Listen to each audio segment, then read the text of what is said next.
You are listening to Thoughts of the Week.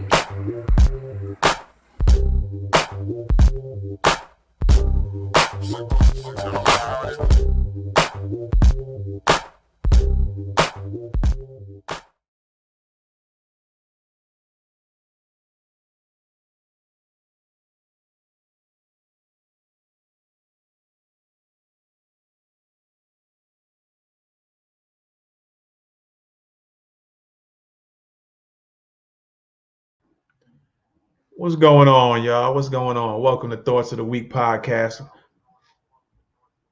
There we go. Apparently, y'all didn't hear the audio while I was off camera. It should have stayed on there. I don't know why. It's kind of odd. But check it out. Phone lines are open. Yes, indeed.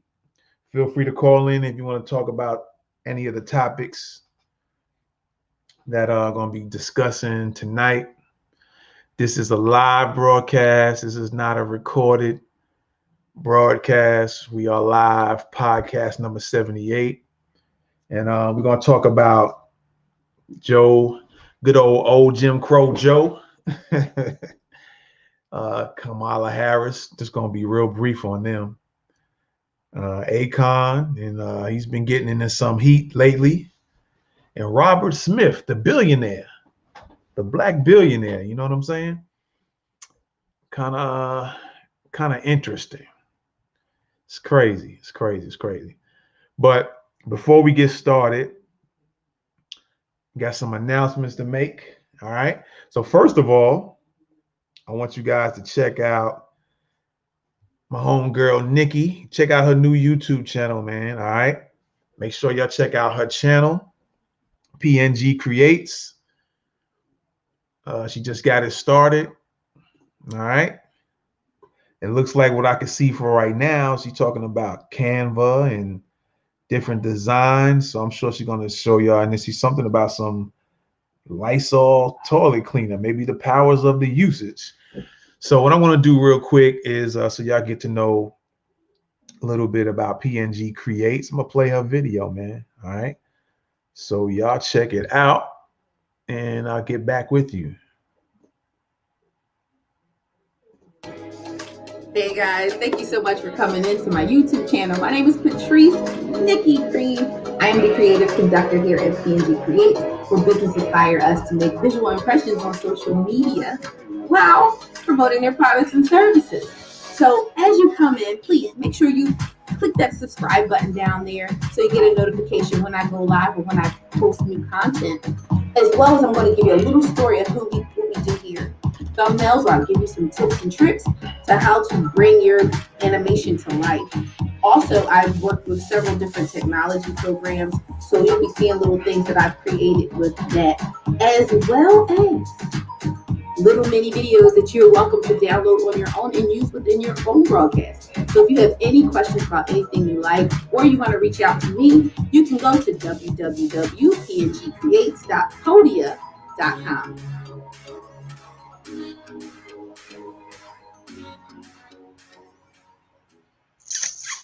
All right, there you go. That's what's up. So y'all check out Nikki's channel, man. Gonna be fronting on her. PNG Creates. She's gonna get y'all up to speed on a lot of stuff here. All right. And let me see here. What we got next here? Can't leave this out for y'all. All right. So also, let me get this pulled up. I want to definitely let you guys know. Don't forget, starting January 2021. All right, January 2021. I'm starting the Survive and Protect Academy. All right, where I'm going to have exclusive content. All right, exclusive only content outside of my other social media platforms. All right. So here's how you guys can get in on it. All right. So it's going to be 6 months out the year. And then I'm going to talk about the next one just real quick. You're going to get exclusive personal protection, survival skills once every other month. All right. It's totally free. It's the Survive and Protect Academy. go to surviveandprotectonline.com, and then you will go to this tab here where it says attend S&P Academy. And the video, or what you're looking at right now, is going to be coming on tomorrow. That's not going to be, the exclusive content, but that's just letting y'all know this video is coming out tomorrow. 9 striking angles using a ball bat, in case y'all want to get your skills on fighting with weapons. But again, Survive and Protect Academy is going to start January 2021.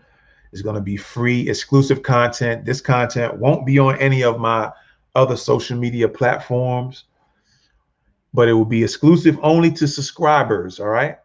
Only to subscribers. So the way you can get in on this and attend the Survive and Protect Academy is scroll down on the bottom here, all right? Here, or go on any page. You can go on the shop page, you can go on the video courses page, you can go on the home page, and whatever page you're on, scroll down to the bottom, right, and enter your email address. Hit the subscribe button. Once you do that, you will be automatically available or eligible, or however you want to call it. You will be able to attend the S&P Academy, all right? Again, it's exclusive self-defense, personal protection, survival type skills that'll be outside of what I normally put out on social media platforms, all right?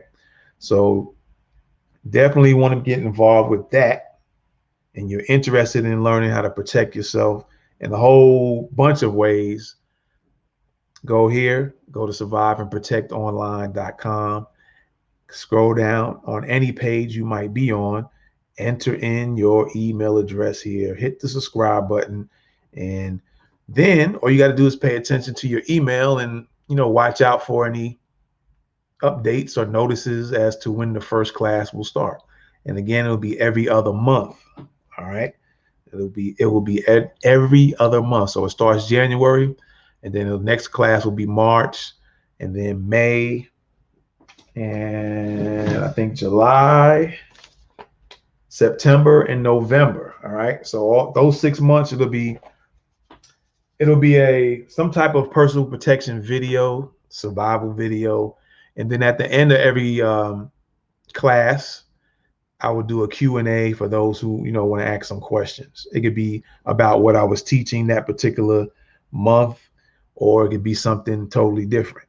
All right. So get involved in that. If you guys want to learn some things, don't be afraid to want to know how to protect yourself. A lot of people get skeptical. Again, it's all free, but it's only for subscribers. Anybody who subscribes to the website or on the website, they'll be the ones who will be able to get this information. Other than that, you can always check out, you can go on Facebook, YouTube, Instagram, and you can go to Survive and Protect on any of those platforms, and you can get the content that I normally put out on those platforms. But outside of that, there's going to be some very exclusive content, and I think you would definitely enjoy. Again, and it doesn't cost you nothing. All right. So take advantage of that. Okay. Next, I want to put y'all in on this. Okay. Following the Survive and Protect, we have Norwood Strategies. All right. So go to norwoodstrategies.com, norwoodstrategies.com, and you can hit the Join NS Town Hall. All right. The Norwood Strategies Town Hall. Now, this will start in February 2021. So what'll happen is that Survive and Protect and Norwood Strategies will leapfrog each other from month to month. January will be Survive and Protect. February is Norwood Strategies. March, Survive and Protect. April, Norwood Strategies, and so on, leapfrogging each other. Now, with the Norwood Strategies Town Hall, I'm going to be giving you guys some tips, personal life tips, business tips, things of that nature. All right. And again, at the end of each one, there's a Q&A, and you guys can ask me any questions that you want to ask related to what I was teaching that particular day or that particular month, or some other questions outside of that. All right. If you join in, you get all the instructions you need. Now, to be able to join in on the Norwood Strategies Town Hall, you got to go to norwoodstrategies.com, right? And on the home page, make sure you're on the home page. When you get to the home page, you just scroll down to the bottom of the home page, if it'll let me go there. But you'll scroll down to the bottom of the home page, and there will be, here it goes, kind of running slow there. There we go. So you scroll down to the bottom there and you see the enter your email. You put that email address in, hit subscribe, and then you're in. All right. You just got to pay attention to your emails, and you will get an email as to the next date and time of the Norwood Strategies Town Hall. Like I said, that day I might give one tip. I might give a business tip and a life tip. I might just give a business tip that day, or allow a personal tip, a personal life tip that day. Just depends on, how I'm feeling, what I want to talk about, things of that sort. And then after that, we can have a Q&A after that. And it might last no longer than 5 minutes. It might be a 30-minute session. It might be 45 minutes, might be an hour. So I'm going to definitely try to make it no longer than an hour. But it'll probably, a lot of times you probably get some short sessions, and then we can hit Q&A. All right. This is something I want to do, give back to the people who want to get something, want to learn some things outside of social media, and some questions they might have and things they might want to know. All right. Just thought I want to do that for the people. And I figured this is a big way to definitely reach out and to other countries as well as the US. All right. So if you're interested, you can do that. Also, you can do both. You can do Survive and Protect and Norwood Strategies. If you want to learn both, you want to learn some personal protection skills, tips, strategies, advice, tactics, and you want to learn some personal and business life strategies, tips, ideas, options, solutions, you can go to both websites. But the difference will be on Survive and Protect. You can go on any page on that website and scroll to the bottom and enter in your email. But when you go to Norwood Strategies, you have to go to the home page. All right. And that's where you go. That's where it'll take you anyway. Norwoodstrategies.com. It'll take you to the home page. You just scroll down, enter in your email, and subscribe. Now, I've been getting a lot of people for Norwood Strategies, and not too many with the Survive and Protect. So I don't know. I think you'll benefit with the information, man. You'll learn some stuff that you probably would have not known or found out about. All right. So think about that, consider that, and check it out. All right. So with that being said, the phone lines will be open. Feel free if you're there, if you ain't scared. The phone number is on your screen right now. I'm supposed to put a little title there in the white area, but oh well. It's all good. But yeah, the phone lines are open. Feel free to call. I hope if anybody's been calling in and you don't hear anything, or not getting through, or no one's picking up, please let me know in the comments. We are on Periscope, YouTube, and Facebook tonight. And with that being said, let me just do a few shares here real quick. No, I don't want to start a watch party. Share to your stories. Interesting.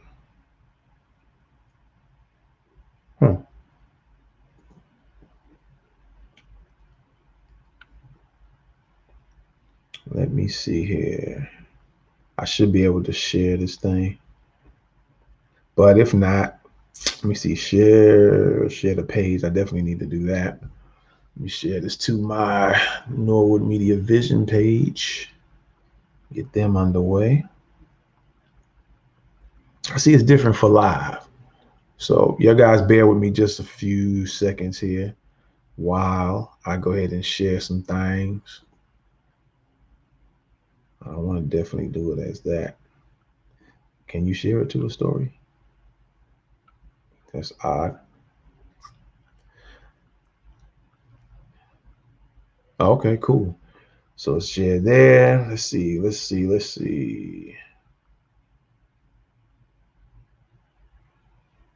Let me see what this lets you do. No, I don't want to do that. All right, well, we good. Everything is good to GO. So again, what's up, everybody? Thanks and welcome. Let me close out this page here. And let's talk about Biden and Kamala Harris. What's going on with them? What is going on with Kamala Harris and Biden? Well, let me tell you this. What I've noticed is that, oh, no, I know what I'm going to tell y'all. Let's go over this. I said I was going to go over that. Now, rumor has it that the Biden camp is going to have or put out a strategy. Now, this has been said before, so some of you may know it, some of you may not know it. And I'm going to continue and help spread what's going on with their campaign and their camp, what their camp is planning on doing. Now, this might very well cause them to switch gears and change, which, hey, you wanted to keep your plan secret, but from my understanding, there's people on the inside that's putting out and giving the scoop to everybody else, all right? So what they're planning to do, the campaign, the Biden-Kamala Harris campaign,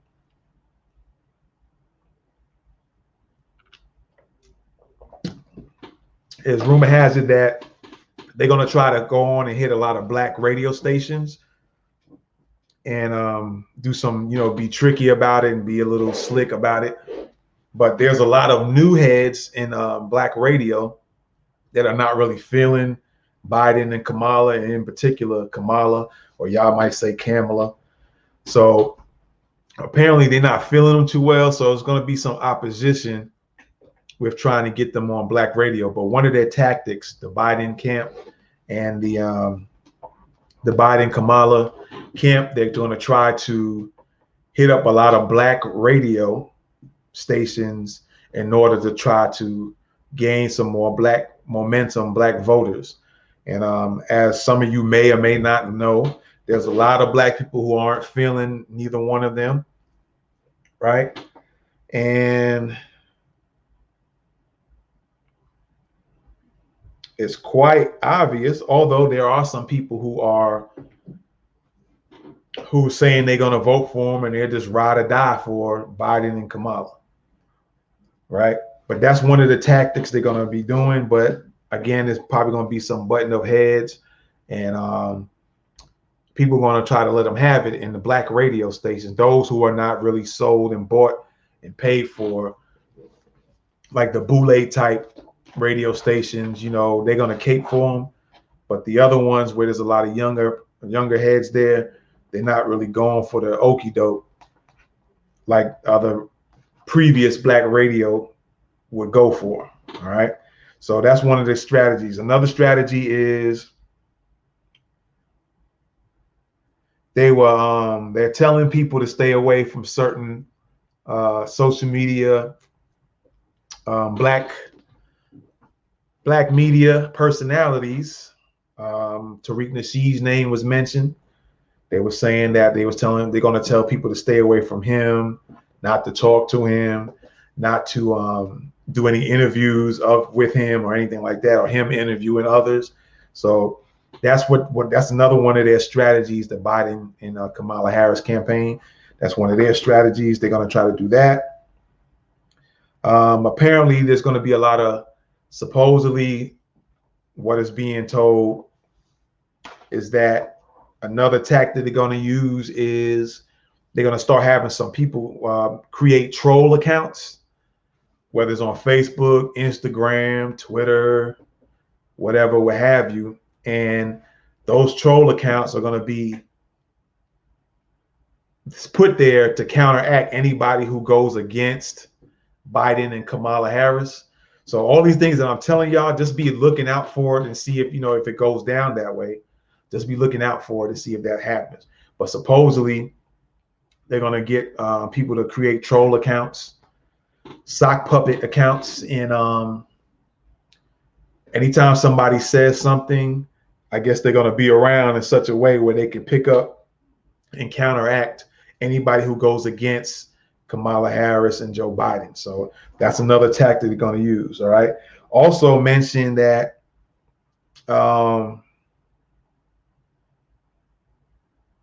whenever the crime bill comes up with Joe Biden, they saying that old Jim Crow Joe, old Jim Crow Joe is going to be saying that he's for the protesters. All right, that's one tactic, is that anybody who brings up his 94 crime bill, he's going to automatically divert to commenting. Supposedly, we don't know for sure if he's going to do that, because he does do a lot of talking, and so he might just slip and get off the path, get off the script. So, but supposedly their tactic is that anybody who brings up the 1994 crime bill that Joe pretty much authored, then the strategy is for him to deflect to saying he's for the protesters, which is going to make people apparently think that he's going to be for black people, but it really means nothing. All right, just because you say you for the protesters, it's still not going to tell us what are you for with black people. What is your agenda for black folks? So that's going to be one of the tactics. Also, what's going to be mentioned is, in regard to the 94 crime bill, is another deflection. Another part of that deflection is he's going to go to talking about the women's part of that bill. I think there was a women's part of it, and that's supposed to kind of galvanize possibly more black women. So be careful for that, or women in general. So be careful when that gets brought up, whether Kamala mentions it or Biden mentions it. That's supposed to be another tactic that he's going to use when people start bringing up his 94 crime bill and how bad that actually was for black folks. He's supposed to deflect to the Women's Act that was part of that. I think it was co-authored inside that bill. And he's also going to say, well, I'm for the protesters. And that's supposed to ease everybody's, supposed to keep them calm, I guess. That's what supposedly is going to be going on there. All right. Also, there's supposed to be this hashtag. There's rumored it'll come out soon, I guess, or may not come out at all after, me putting this out and other people kind of putting out similar things, that is going to be a hashtag called Back to Blue. And that's supposed to mean like to get all the states blue again instead of red, which I guess represents the Republicans. So they're going to be using that tactic of using a hashtag Back to Blue.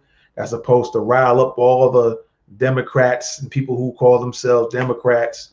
That's supposed to hype them up. So be looking out for that. Let me see. Which means, turning states to the Democratic Party.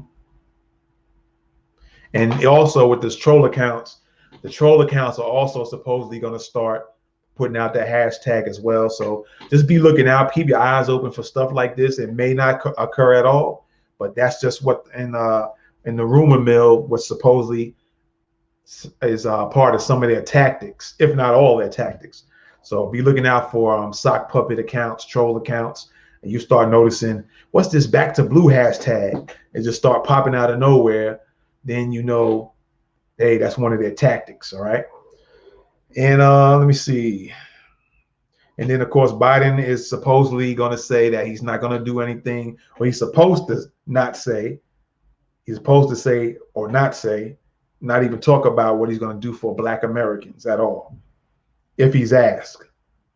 If he's asked what he's going to do for black Americans, he's supposed to deflect to the protesters. That's one of the tactics. And if you haven't been noticing, another tactic they are using, the Biden Kamala camp, if you haven't seen any, it might be pictures of him taking a knee. This is all just tactics that they're going to try to make a lot of black people think that they're for black people, but it's not going to be the case. So these are just things to look out for and be aware of. All right. Let me see. You're going to see Biden with images, standing next to people that's going to have the Black Lives Matter t-shirts. So they're going to really dig deep in trying to get black people to vote because they understand. And now people should see how important the black vote is. So if you just start noticing these things that I'm telling you, comment under this video later on, or, let me know in some way that, hey, what you said, they started doing that. All right. So these are all some things in the rumor mill that's supposed to be part of their strategy. All right. Let me see. So that's pretty much it, man. That's all I'm going to say about them. Now, the last thing I'm going to say about Biden and Kamala Harris is that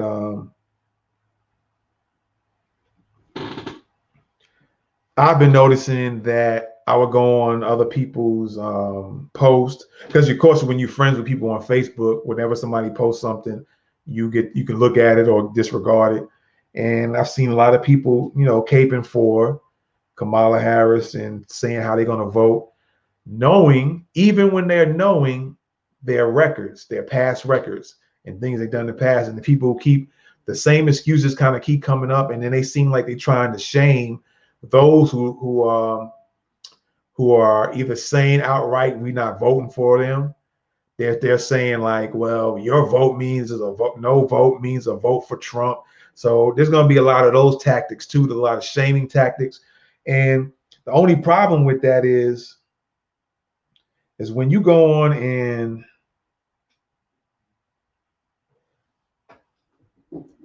just vote for people just because, and now the going thing is, well, we just need to get Trump out. That's it. It's like, you get Trump out, then what? That's what nobody's saying. They're not saying anything else outside of, well, we just need to get Trump out. Now, that's not to say that me or others who feel the same way about like me about Kamala Harris and Biden, meaning they vote for Trump or they like Trump. But why continue to vote for people who are not going to do nothing for you? That's the whole point. That's the whole point. You're supposed to vote your interest, and nobody's voting their interest. They're just voting for, oh, we feel like he's doing a bad job. Let's get them, and we'll just take a chance. I heard a lot of people say we're just going to take a chance. We'll just take a chance on them. How many chances have you taken with people voting for certain people, and where has it gotten you? All right. Where has it gotten you? So don't let people manipulate you.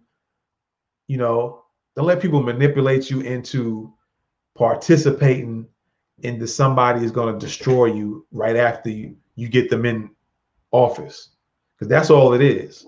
All right. People are disregarding the tactics and the games they was playing. Kamala Harris was, in her earlier times, she's fronting off like she's an Asian. Then all of a sudden now recently, they're trying to bring her in, and because saying that her dad's Jamaican, and that's supposed to mean black. But a lot of Jamaicans, and a lot of y'all don't get upset because a lot of y'all front like that. Some of y'all don't. I'm not gonna say everybody, because some people know what's up, they know the games, and that's it. But even if we just talk about Kamala Harris's dad, he doesn't even acknowledge himself as being black. And a lot of times when you go to even if you go to Jamaica or even in the US, if you ask somebody, well, what race are you? They'll first say Jamaican. They're not going to say black. A lot of them won't even claim they're black. And then another thing that's come out is that the fact that Kamala Harris's dad even said that, hey, we have slave owners in our family. All right. So these are the things they're going to try to avoid putting out there. And there's a lot of other things there. Real quick, shout out to Jason Black, by the way.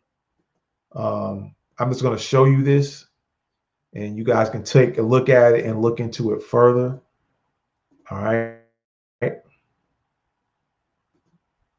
There you go. Yeah, let me just do something right quick here. All right. So y'all can go and read this, but I say read it with, let me see if I can exit this thing out of here. Read this with a critical thinking mindset. Read this with an analytical thinking mindset. Just don't go for the words that's being put on here. Really go and check this out. All right. I think this is a Reuters article. Fact check, misleading meme featuring 5 claims about Kamala Harris. Read this carefully, scrutinize every word that you see, ask questions to yourself about everything you read in here. Because some of the things that are written in here are written in such a way, are formulated in such a way to be deceptive to you, and it's going to make you think something that really isn't 100%. So read it real carefully. All right. I just thought I'd put that out there. I'm not even going to go into reading it to you. You look into it yourself. There's been so many things. I think I put out a video on actually somebody's post, showing that there was a guy who Kamala Harris had put in jail. And it turned out to be a lot of nonsense behind that. All right. So keep this in mind. Number one, some other things. We still under the mindset of a two-party system. We've been programmed, and it's been deeply ingrained in our head to just accept two parties. Right? There's other countries that have more than two parties, but we, for some reason, it's just been drilled in our brains to just go with two-party system. Then the thing is that the people that you have choices to pick from, and when you start digging in deeper into their records and seeing what they really about and seeing a lot of games they play, then you left with nobody really. And so don't let people manipulate you. Again, like I say, don't let people con you into believing that no vote is not is a choice. Well, yeah, it's a choice because you have that right. You have a right to choose somebody who's going to do right by you, not somebody you think or and you checked out their record and then you looking at them recently they might have a 5-10 year ago record, but then you still looking at them now and they still doing some dirty stuff. Does that seem like somebody you're supposed to vote for? So, I mean, yeah, getting Trump out is one thing, but at the same time, you want to get him out to bring in what? More dirt? That makes no sense for you. Then when, let's say they win, and then you see that things ain't going, things still not happening for you, then what? What you're going to say then? Then everybody who didn't vote for them and they won, and they're going to turn back and look at you and say, well, you voted for them to be in here. Now what? So don't let nobody manipulate you into feeling ashamed that you didn't vote for them. Look at it as you are being more critically thinking minded. You start doing your research on people, where others just look at headlines and then they just, yeah, I'm about it. I'm going to ride with her because they just headline readers. They don't research anything. So don't feel embarrassed. Don't let nobody try to embarrass you. Don't let nobody try to make you feel bad, shame you, because you just don't want to pick some more dirt to get thrown on you. You're already getting dirt thrown on you now. Why put more dirt? And I always put it like this.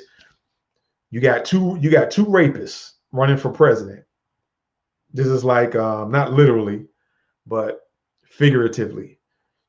You got two rapists.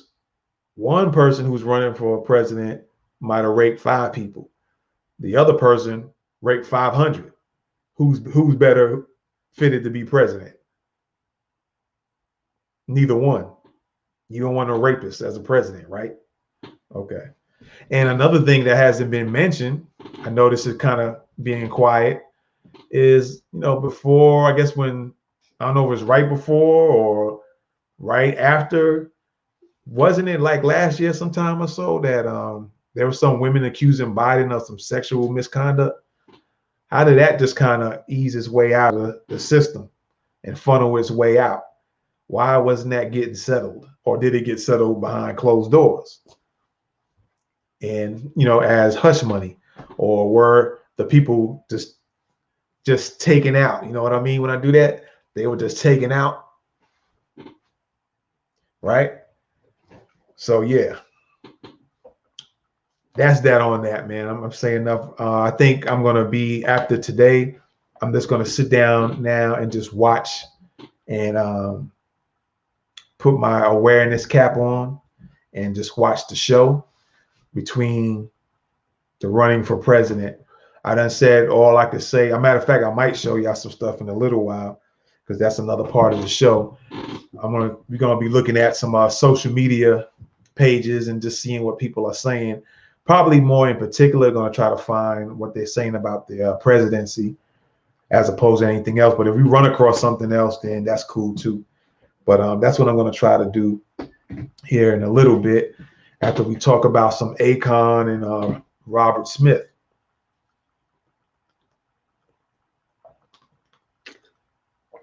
All right, so speaking of that, let's talk about Akon, man. There's a lot of he's been in some I guess you could say some heat.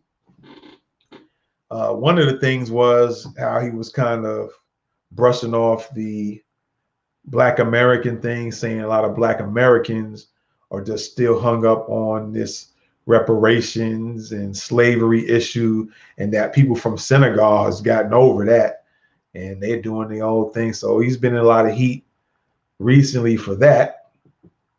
And I haven't heard anything about it since then. But also the other thing was his issue with doing a song with Tekashi 6ix9ine.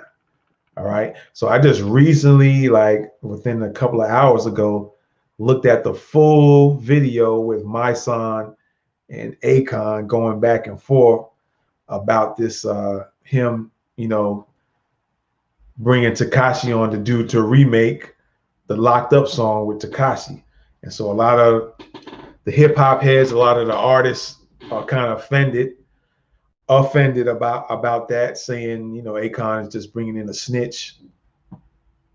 And so he's been going around, Akon has, trying to, what people are saying, justify him, getting with Tekashi on the song. And so he's been getting a lot of heat about that.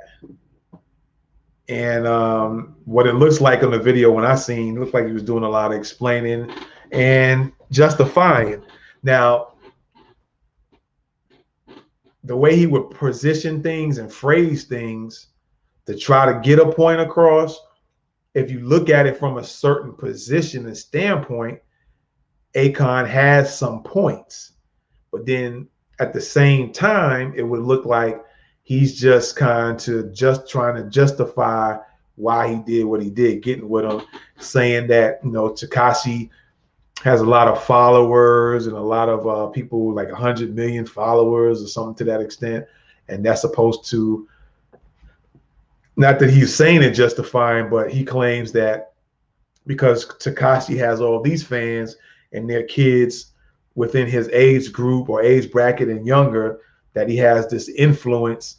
And what could possibly happen is that all his fans would just think, hey, look, I can hang out with a gang, a crew of people, do some real dirty dirt, go to jail, snitch on some people, and then get out in a year or two. So Akon is claiming like, well, he wants to fix that by getting with Tekashi and talking to him. And there was some, like I said, there was some back and forth with him and my son. And something that came up was, yeah, Tekashi knows that he's a snitch. He did this. He admits it. So it's not like it's a big deal. It's not like he's trying to hide from it. And so there was a lot of argument points, not saying arguing with each other per se, although there were some voices raised here and there. But there were some points to be made they were making between each other. And it just seems like on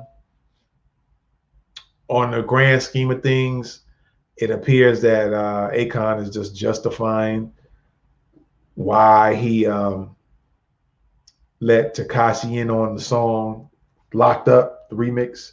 I haven't even heard it. I don't know if it's out or not, so I haven't even heard the song. But he was trying to make his points and then, like I said, in regards to him talking about Black Americans compared to Africans compared to Black Americans. He said some things that people are a little heated about. And like I mentioned to you earlier, right? So we're going to be off of that. Keep an eye on listening to that. I'm really looking to see what he says about the African and the Black American comments he made. because a lot of people are heated about that. I'm not too concerned about the Tekashi thing too much, but it was interesting to see him try to make his point and justify why he went on with somebody who did what they did, and went on to say another one of his points was that, well, because the people he got with were gonna kill him, kidnapped him, had sex apparently with his girlfriend, and so what are you left with? That's what Akon kind of put out there as a question. If you're with some guys and you paying them and they rocking for you, they doing everything for you, but then they turn around and plan and plot on killing you, and you find out they wanted to kill you and they wanted to steal from you when they get your girlfriend, what would you do? Would you continue to ride with them and not snitch on them, or would you like, yo, I'm not rocking with them, and deal with your take so you can be able to take care of your family? Which one would you choose? And it was seeming like at first my side would kind of not want to answer that because he said that's not what it's about. So they were going back and forth. You guys can always go check out that video on YouTube as well and see what I'm talking about. But that's not of super importance. It's down the road. Yeah, it kind of makes hip hop look bad because it already has a bad rap as it is, to have somebody like Tekashi out there. So it's crazy all the way around. But I really want to hear about if he has any rebuttal in regards to his Black American comment versus the Africans comment. All right. So anyway, with that being said, let's talk about Robert Smith. Now, this was kind of interesting because one of the things that first came up in my mind was this. All right. It seemed like it was an all of a sudden thing to me because this man has been, I didn't really know of him other than maybe a few years ago, just kind of researching Black billionaires. And I think his picture and name came up. So I'm like, oh, okay, it's somebody I really didn't know about. But then other than that, I really didn't know too much about him. But then I started finding videos posted up with him doing interviews and stuff like that. So I'm like, oh, okay. So you started to get to learn a little bit more about him. But it's kind of interesting because there was something mentioned about him and bringing up reparations. And the moment he said something about that, or that it was mentioned that he said something about that, then all of a sudden he's reportedly under investigation for potential tax crimes. Now, if you was under investigation for tax crimes now, why it seemed like whoever's putting him under the investigation seemed like they could have been put him on, been done this a few years ago. But like I said, I seen something, I don't even know if it's in this article. I just happened to find out about this article here. And we're going to try to go through it real quick.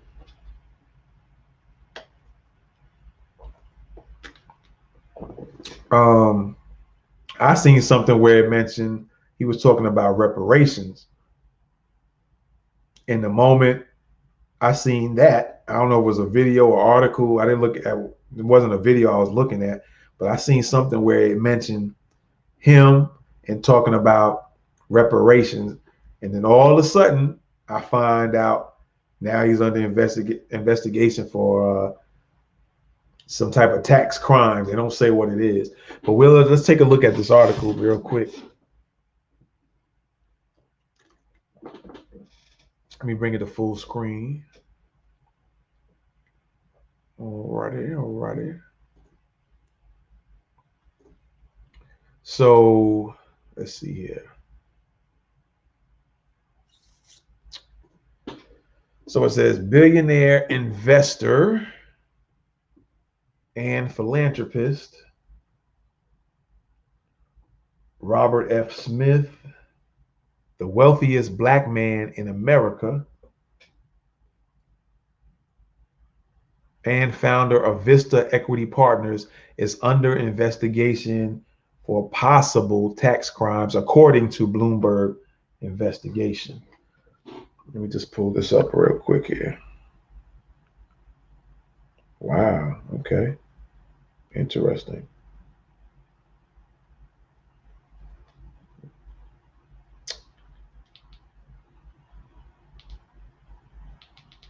All right. So let's go down.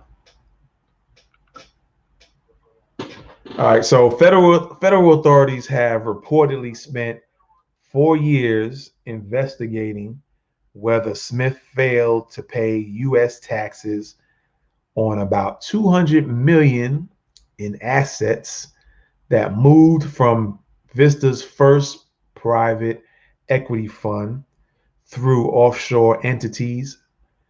Sources familiar with the situation told Bloomberg. Some of that money was later moved to a charity Smith headed in the United States, Fund 2 Foundation, which was created to direct the assets of a reserve set up during the fund's inception to public charities, according to its website. Whether Smith is charged with a crime may ultimately depend on whether he was the beneficial owner of the entities in the Caribbean that received proceeds from the fund. According to Bloomberg, it's possible that if the funds were always destined for charity, Smith would not have been considered to be the beneficial owner, and by extension, wouldn't have been on the hook for U.S. taxes. Vista Equity Partners did not immediately return a request for comment. Smith hopes to convince the Justice Department to resolve the case with a civil settlement instead of a criminal conviction that could result in a prison sentence and force him to resign from Vista, which manages $65 billion in assets, the report said. Smith has reportedly asked for leniency in exchange for cooperation with multiple investigations, including one in connection to Robert Brockman, who has a host of projects with Smith involving offshore entities, trusts, and foundations, Bloomberg said. Let me see, 5.2 billion. That's how much Smith is currently worth. Interesting. Key background: Smith is the founder of Vista Equity Partners, a private equity firm that specializes in software technology companies. Smith founded the firm in 2000 after a stint at Goldman Sachs, where he first worked in the mergers and acquisitions department and eventually came to lead enterprise systems and storage, according to a 2018 Forbes profile. Let me see here.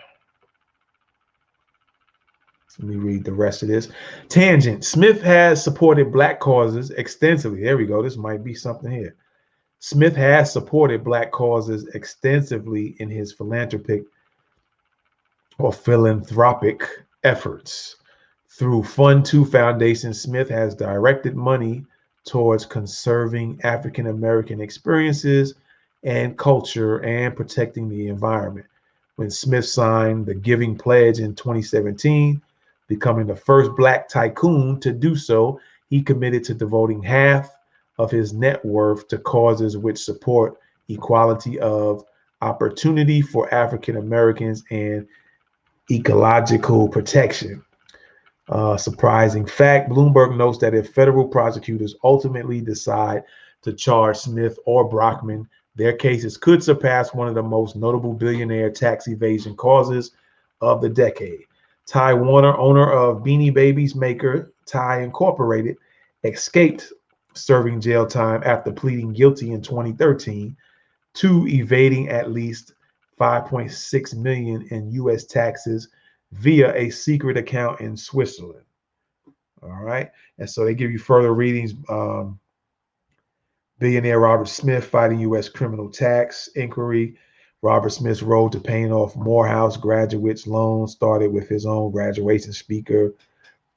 Heartbreaking and painful. Billionaire Robert Smith addresses George Floyd's death in staff memo. Billionaire Robert Smith urges corporations to take action on reparations. There you go. That's where probably what I seen. Appeals court decides Beanie Babies billionaire tax evader Ty Warner won't go to jail.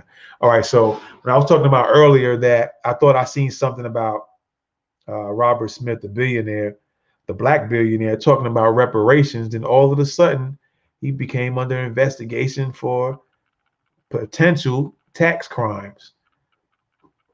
Now, like I said, all this time I've been, finding out about this guy for a few years. You heard nothing about him being investigated for nothing, right? And then all of a sudden, he's under investigation now. As soon as he mentions reparations, matter of fact, let's click on that. As soon as he mentions that, all of a sudden he's under investigation. Let's see what it says here. Billionaire Robert Smith urges corporations to take action on reparations. Even as more local governments look at paying reparations to the descendants of enslaved people, supposed to be descendants of American slaves, because that's already deceptive. Karen Robertson, the one who put this together, Karen Robertson Jacobs, that's supposed to be descendants of American slaves. So that's already being deceptive. Anyway, even as more local governments look at paying reparations to the descendants of enslaved people, billionaire financier Robert Smith, the nation's wealthiest Black investor, according to Forbes, doubled down on his belief that corporate America, which benefited from the slave trade, keep that in mind, should consider making reparations to African Americans. And I disagree with that word, to African Americans. I know that's the word that's used for Blacks, but that's also deceptive, because you can be white from Africa, move to America, and considered an African American. So that's very deceptive. That African Americans and this descendants of enslaved people, it should be descendants of American slaves and reparations to descendants of American slaves. All right. I think corporations have to also think about, well, what is the right thing to do? Smith, CEO of private equity firm Vista Equity Partners, said in a video interview with Reuters, adding, "I think action needs to be taken." And how funny, was this a Reuters article? Let me see here. No, this is Forbes. So it's funny how, like I said, after he mentioned that, that's probably the line right there that got him. As soon as he mentioned that, all of a sudden he's under investigation for tax problems, tax crimes. All right. The comments come 2 months after Smith, who is 57 years old, in a keynote address at the Forbes 400 Summit on Philanthropy, said Black and minority communities have been abandoned by large banks, are starved of the capital needed to build businesses and local institutions, and argued that pumping in reparative capital and investing directly in financial architecture would be a fast way to advance economic justice for Black Americans. So he uses Black, or she puts in the article, Black Americans, I guess is what he said, and then yet African Americans, kind of deceptive. All right. And the thoughts also follow 2 months of protests and outrage sparked by the televised death of George Floyd, who died on Memorial Day under the knee of a white former police officer, sparking a national reckoning on race and the role of racism in the development of the nation. Incidentally, there was another shooting that has happened recently, and I think it was in Wisconsin. Another police officer shot at the time, unarmed Black man, and I guess he was unarmed throughout the whole thing. And I'm sure that video is circulating around now, so there's a lot going on up there, by the way. So yeah, it's kind of interesting that all of a sudden they're jumping on Robert Smith. Now, real quick, I find this interesting too. Now, I'm on live on Periscope, but let me see. Okay, I see where I'm at. I'm about to say, it looks like they had removed my video from rotation, but I just found it back. Okay. Yeah. I was getting suspicious that all of a sudden they might have took my thing off, but maybe they also are not alerting to all of the folks that follow me. So let me look through something real quick here on Periscope. And I'm glad to be back on Periscope. What's up to the folks on Periscope? Matter of fact, let me get this out of here real quick. Let me get this out of here. Okay. All righty. Matter of fact, let me do this. Share my broadcast. Yes. All righty. So now there we go. So yeah, that's Robert Smith. All right. So we're gonna get out of that real quick. And let's go to the let's see what the people are talking about, man. We're gonna get on Facebook real quick. I said what I would do is try to go to just gonna go through the feed and just see what's going on right quick.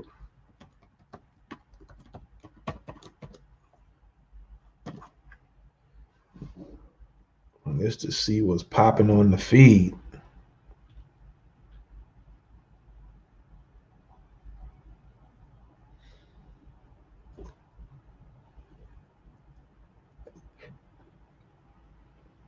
All right, let's check it out. Let's check it out. Let's check it out. Maybe we put some audio in there. All righty. So let's see what's going on here. Let's see. Let's see what's going on. Just going to scroll down to the feed. I see they got the convention going. Somebody's broadcasting. Now This Politics is broadcasting the Republicans' National Convention.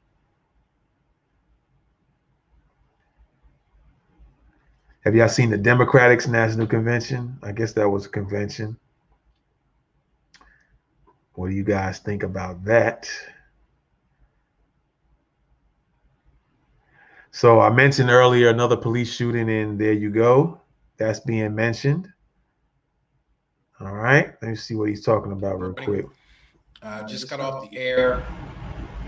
And this morning our discussion with Councilman, the candidate for councilperson, or Councilman Whitaker. He's running for city council in Portsmouth, the city of chaos right now.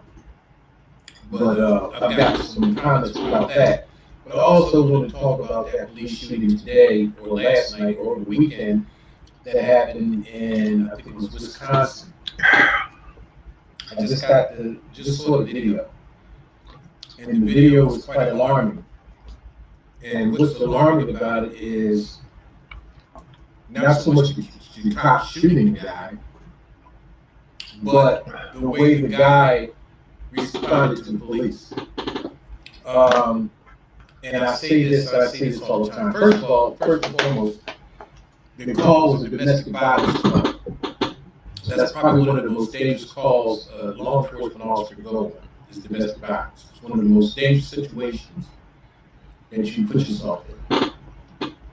Secondly, with all the racial tension going on right now, police are going to become more aggressive. Don't think police is going to bring it down because of all the riots and everything like that. As a matter of fact, they're going to increase in their aggressiveness. I mean, that's just policing, okay? We're not going to back down because there's a bunch of people, rioting and things like that. Hold on. Did he say we're not going to back down? Let me go back. Okay? We're not going to back down. We're going to bring it down because of all the riots and everything like that. As a matter of fact, they're going to increase in their aggressiveness. I mean, that's just policing. Okay, we're not going to back down because there's a bunch of people, rioting and things like that. It sounded like he said we're not going to back down. Why did he say like that? We're not going to back down. Yes, there's going to be some police reform. Yes, definitely. But we have to understand that police are about law and order. Now, the shooting in that happened over the weekend. Now, of course, the press is saying it, a shot of an unarmed man. Okay, so the press got a hold of it, and now they're going to spin it like another racial situation. And there's two things that are in play here. Two things. Number one, it was a domestic case. That means you either beating up his girlfriend, wife, or his boyfriend. Now let me stop that because, and I'm just going to say I haven't looked into it thoroughly myself. It was mentioned to me from someone else that there was apparently two girls fighting, or two women, or two young ladies, something to that effect. And then supposedly the police were called.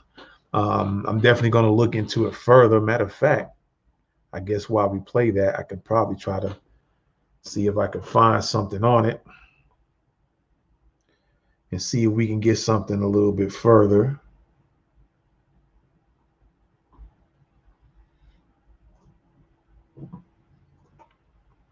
As a matter of fact, let me see.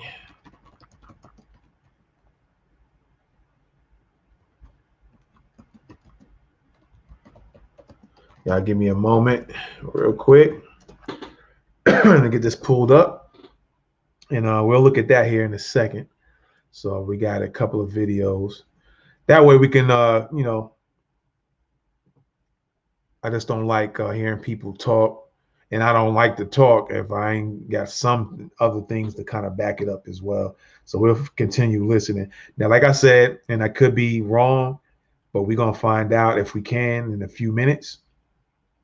But he keeps bringing up domestic violence. Yes, it's true that one of the toughest calls to go on is a domestic violence call, because you can have two people, whether it's two women, they can be dating each other. It could be two men. It could be man and woman, boyfriend, girlfriend, husband, wife, brother, sister, brother, sister, sister, whatever combination you want to put it in. There's a tendency to, when the police arrive, that one turns on the police when yet they called, or somebody called for them because one was getting jumped on by the other. So those are one of your dangerous calls, because then kind of everybody's mood, attitude, and stuff like that would change. People will kind of flip and reverse. However, the way he's saying it here, Clarence, is like, but he didn't saying it without saying it. It's like the dude was in domestic violence. But my understanding, and like I said, I could be wrong, and we're going to find out, or try to anyway here in a minute, is that I think two women were involved in some type of scuffle, and supposedly he was trying to break it up. And then somebody called police on him, and the first people the police go to is him. That's a story I heard, but we'll find out here in a minute. Or husband. And I say that now because now there's two things that are in play. Two things. Number one, it was a domestic case. That means you either beating up his girlfriend, wife, or his boyfriend or husband. And I say that now because now, same sex can be married to each other. Or he was about to hurt or do bodily harm to a spouse or a significant other. That's number one. Number two, when the police told him to stop, he did not stop. He kept going. And when he kept going, he went into his car, okay? And he bent down into his car. When we go into our car in a situation, what are we going in our car to get? What are we going in our car to get, folks? When we go into our car in a situation that's heated, what are we going into our car to get? You got it. We're going in our car to get our pistol. That's the bottom line. We're going in the car to get our pistol. Those cops are to get, folks. When we go into our car in a situation that's heated, what are we going into our car to get? So, yeah, there are some knuckleheads out there, but he's making it seem like every time somebody goes to their car, they're going to get a gun, and then you're going to do that with the police behind you. Now, again, like I said, everybody is not on the up and up, but how many cases do you hear about on the regular with somebody telling you something and they go in their car to get a gun and then you find out there was no gun? Yeah, dude didn't need to be going to the car, but he's making it seem like that's all people do is to go to their car to get a gun. Now, if the police wasn't there and he had a gun in the car and it was heated, yeah, he probably was possibly going to get a gun. Maybe not. I understand also that there was children in the car as well. So I don't know about that dynamic. But again, like I said, we're going to look into that tonight. So let's listen a little bit further. And he bent down into his car. When we go into our car in a situation, what are we going in our car to get? What are we going in our car to get, folks? When we go into our car in a situation that's heated, what are we going into our car to get? You got it. We're going in our car to get our pistol. That's the bottom line. We're going in the car to get our pistol. Those cops shot 7 times. I can tell you right now at this time, without even knowing anything else about the case other than what I just saw on television, on the video, is those cops are going to say he went and reached for a gun. Those cops said they're going to reach for a gun. Now, you got to understand, I know everybody said, well, you can't shoot a person in the back. You can damn sure shoot a person in the back if he's reaching for a gun. Yes, because then it becomes a dangerous situation. Okay? So before the press develops another racial story out of it, we have to consider law and order. Okay, somebody's wife, somebody's girlfriend, somebody's boyfriend, somebody's husband called up and said, this man's about to hurt me. I need the police. So the police came. The police, good morning, Ashley. Good morning, everybody. All right, I'm going to stop him for a moment and let's go take a look at, let's pull up this other video here real quick and we'll come back to him in a minute. Let's see what we can find out. There's 2 videos. Look like there's 3, 4, 5. So we'll see how many we can get to and see here. And see we can, out of each one, see what details we can find out about it. This morning, another American city is rocked by outrage over the police shooting. Not her. But let's listen in. This morning, another American city is rocked by outrage over the police shooting of a black man. It was all caught on video. Angry protests led to an overnight curfew in Kenosha, Wisconsin. That's between Milwaukee and Chicago. The man who was shot, 29-year-old Jacob Blake, is now in a Milwaukee hospital. Our national correspondent, Jerika Duncan, has more on this story, and we have to tell you ahead of time, this video is very tough to watch. This graphic video posted on Facebook. All right, hold on, ladies and gentlemen.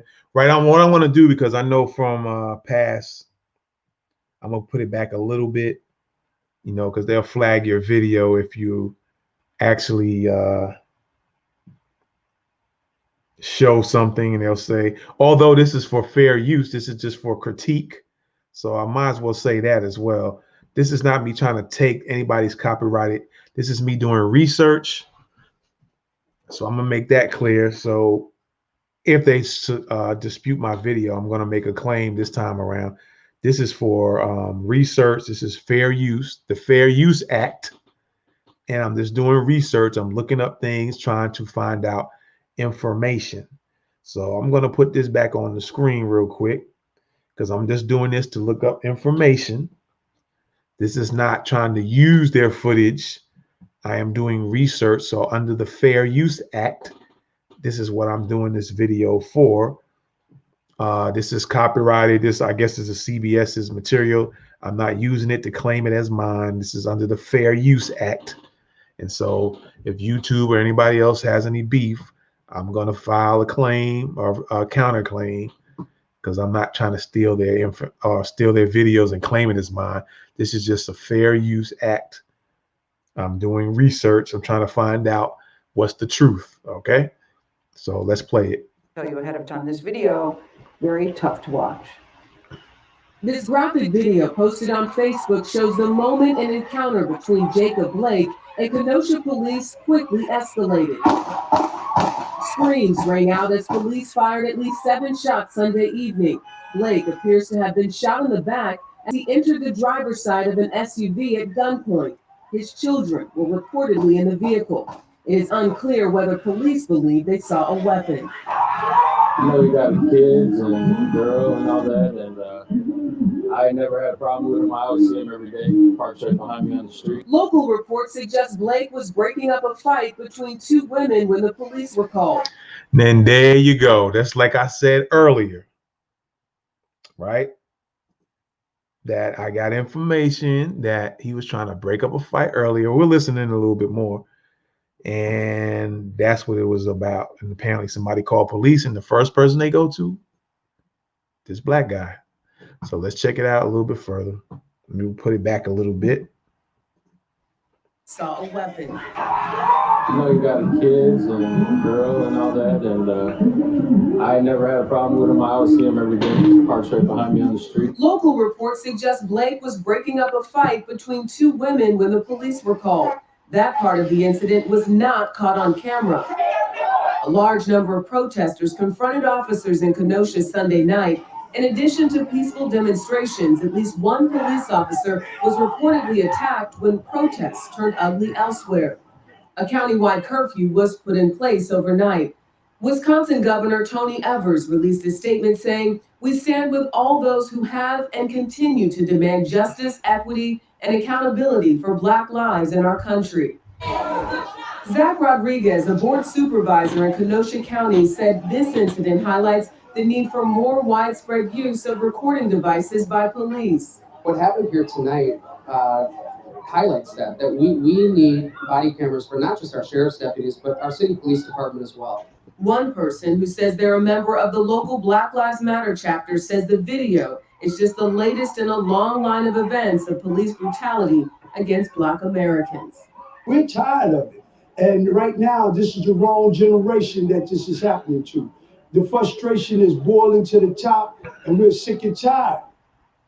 That was Jerika Duncan reporting. Very distressing video. And he's right. We are sick and tired. It's the thing, Anthony, even if he had a gun and it's not clear to anyone that he did, Yep. he's still shot in the back as he's getting in the car. In the car. And you see the woman who's jumping outside. There are children in the car. Her children are in the car as we're all watching this.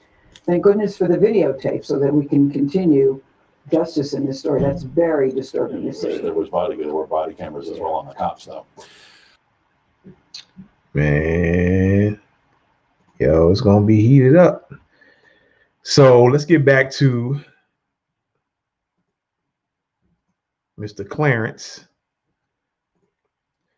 So he said, without even knowing anything else about it, right? Which tells you what?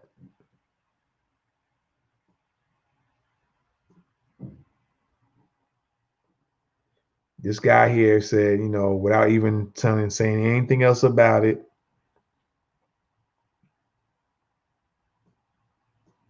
he went in and said it was a domestic violence call, and just like I mentioned earlier, apparently had something to do with 2 females, and police were called, and supposedly they just automatically went to him. Now, we don't know what else happened, because I'm assuming that from what they was talking about in that video, that this police department in particular didn't have any cameras, body cams. So just somebody else happened to get the footage.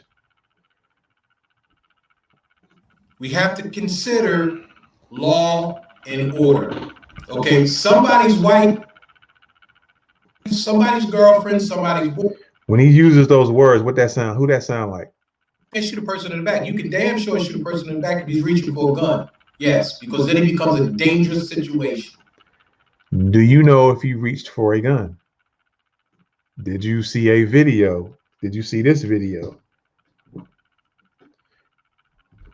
Yeah, you don't know what he's going to do, so you got to be prepared for what could happen.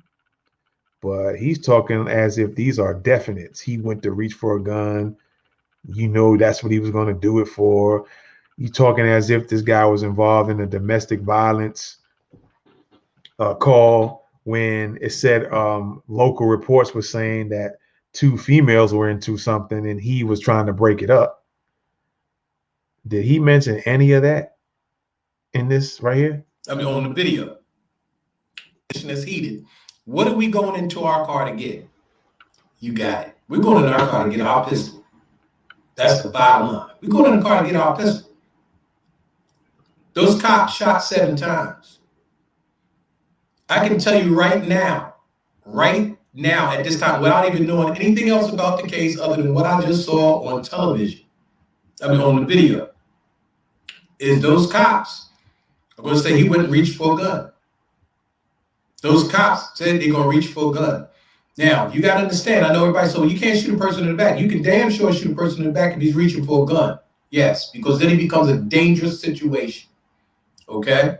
So before the press develops another racial story out of it, we have to consider law and order. Okay, somebody's wife, somebody's girlfriend, somebody's boyfriend, somebody's husband called up and said, this man's about to hurt me. I need the police. So the police came. The police, good morning, Ashley. Good morning, everybody that's chiming in. Thank you. Now, based on that video, is that what was said? You see how he's putting these definites in here? See how he's making things definite? Right? See how he's making these things definite? Like, yo, we're gonna take a look at some more videos real quick, since they're real short, 1 minute, 2 minute, 3 minutes. Yes, because then it becomes a dangerous situation. Okay? So before the press develops another racial story out of it, we have to consider law and order. Okay, somebody's wife, somebody's girlfriend, somebody's boyfriend, somebody's husband called up and said, this man's about to hurt me. I need the police. So the police came. The police, good morning, Ashley. Good morning, everybody that's chiming in. Thank you for chiming in. The police came. Cassandra, good morning. The police came. The police tried to say, hey, guy, slow down, let's talk about it. But he didn't stop. He went into his car and he bent over in his car. This is what I saw in the video. And then the police took a shot. Took 7 shots. Okay? So 7 shots indicates to me this man was going for a gun. Now y'all hear that, right? 7 shots indicates to him this man was going for a gun. Video, and then the police took a shot. Took 7 shots. Okay? So 7 shots indicates to me this man was going for a gun. All right, let me get back out and leave that right there, and let's check out another video. All right, showed you one. Again, I'm doing this under the Fair Use Act YouTube, and since I'm on Facebook and Periscope, I don't think Periscope gives us that problem. So looks like YouTube, and I don't think Facebook has ever given that problem as well. So we're gonna go back real quick and just check out the second one and see what we can find out. Now you heard what he said, right? Let's try to find out what's what. Build unlimited right. Start with America's most awarded network. Then, for the first time ever, give families more entertainment with Disney Plus, Hulu, and ESPN Plus, now all included, with plans starting at just $35. I'm gonna keep that turned off for a minute. There we go. A black man multiple times. It was caught on camera, and it has sparked anger overnight. Hundreds of protesters converging at the scene. Alex Perez joins us now from Kenosha, Wisconsin, with more on this investigation. Good morning, Alex.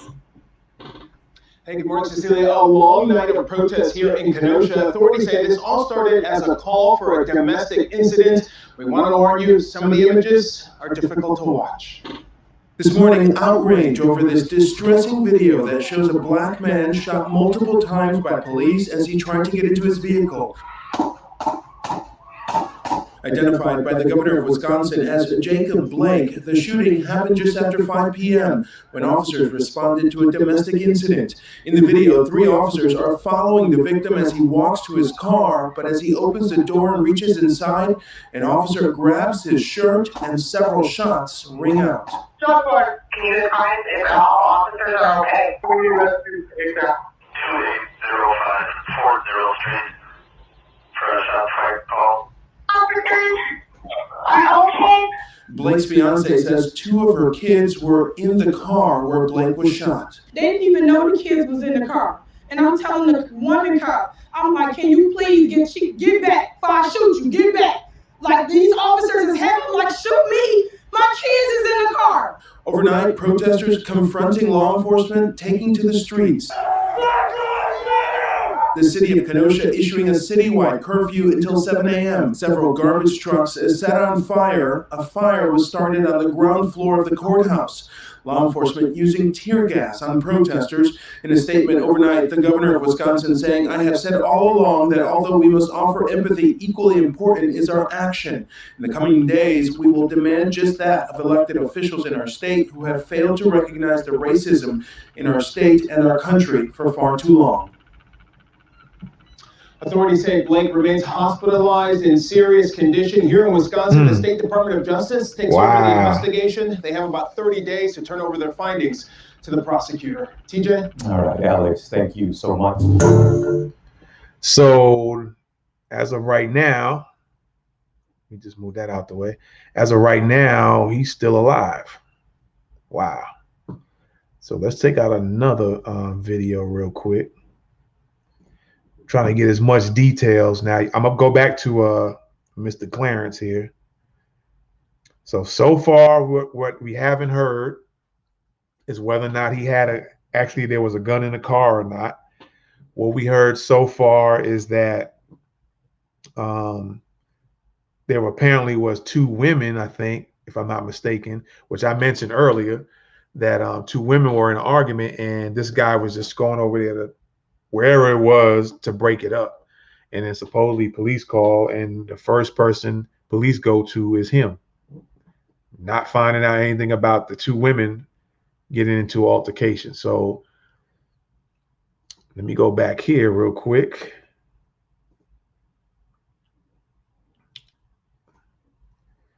To Mr. Clarence. He does a lot of talking, but I don't think he really looks into stuff. That's dangerous. Okay, so 7 shots indicates to me this man was going for a gun. Now you heard him, right? I'm gonna put that back again. And Clarence, you might be watching me because you are my Facebook friend. You saying a lot of stuff a little too reckless, my man, my dude. You just saying things like they're absolutes. So far, the couple of videos I played said nothing about this guy even having a gun in his car as of yet. We'll find out. We'll see if you're right about what you're saying. But also, you said earlier, I can always put it back in the video, you was talking about this is a definite, like he was the one involved in a domestic dispute, when I even said before I even played your video of you talking, that information I heard was that there was 2 women fighting and this guy who got shot was actually trying to break them up from fighting. And when police got there, they supposedly just went directly to him and all of a sudden this guy gets shot.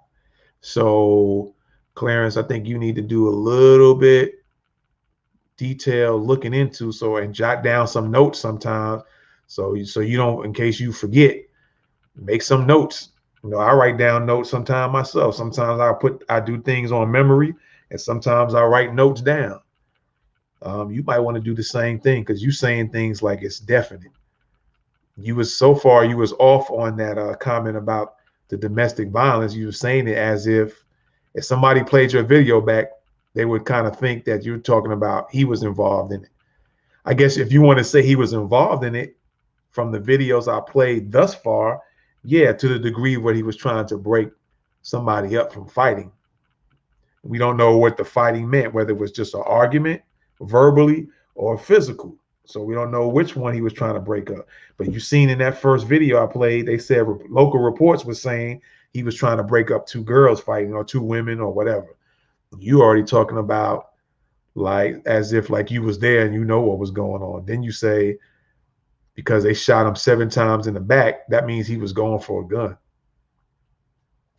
So far, we haven't heard that on any reports. We're going to pull up some more video here in a second. And again, this is for YouTube. I'm going to dispute if you put me on another, if you flag my video because I played these videos. I'm doing this under the Fair Use Act as a research. I'm just researching for information. So I will be disputing this video because I noticed you do that before. But I'm doing this under the Fair Use Act, the Fair Use Act law or policy or however you want to look at it. So let me play this real quick. Cassandra, good morning. The police came. The police tried to say, hey, guy, slow down, let's talk about it. But he didn't stop. He went into his car and he bent over in his car. This is what I saw in the video. And then the police took a shot. Took 7 shots. Okay? So 7 shots indicates to me this man was going for a gun. Indicates to him this man was going for a gun. Let's look for some more video.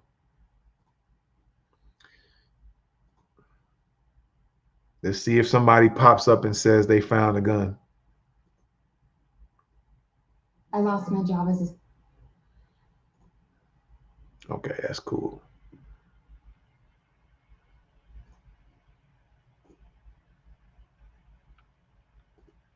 All right. Let's pull this up right quick. Scenes from Kenosha, Wisconsin overnight. On breaking news that city in Wisconsin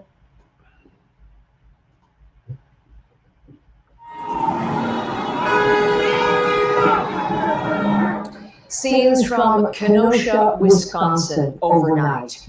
On breaking news that city in Wisconsin erupted in protests overnight after a video surfaced on social media that's showing once again a police shooting. A black man, a young black man, shot in the back in this occasion several times, according to multiple reports. So those are the protest scenes overnight. I want to show you what it's been looking like this morning. Just earlier this morning, you can see the police in a line with their riot gear, just at attention right now, no interaction with the protesters, but this is what it looks like in Kenosha, Wisconsin.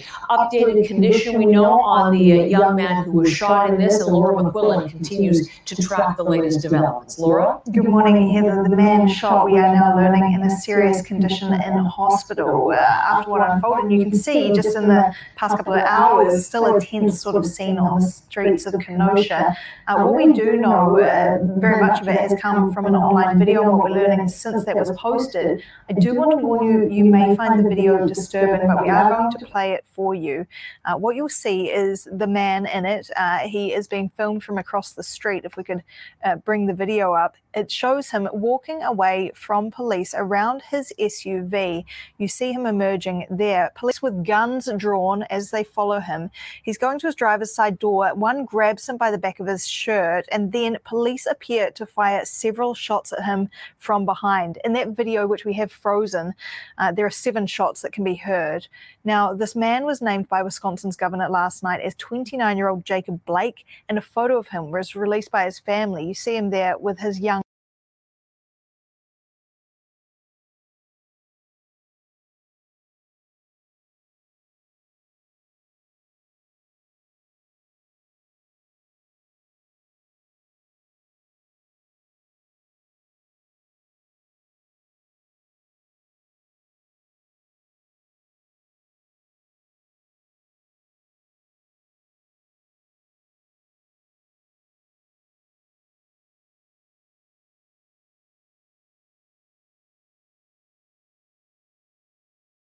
sons. The Kenosha Police Department says Blake is now in serious condition in hospital, as I mentioned. Those officers involved have been placed on administrative leave. I have my mic on mute. What I was saying is that you're going to start noticing a lot of these videos, they're going to put it on freeze right at the moment that the police officers start shooting. But that first video I showed y'all, I'm gonna pull that back up if I can get back to it. If they haven't removed it that quickly, but if not, I already played it on this podcast, so you'll be able to, look back at this podcast for those who are watching the show. The ones who are listening, you just have to come on YouTube, Facebook, or Instagram at Norwood Media Vision, and you can see the video yourself. But we'll try to get back to that one real quick, and I'm gonna finish playing this one, and we'll probably look back. That's the only video that actually shows the shooting all the way through, I believe.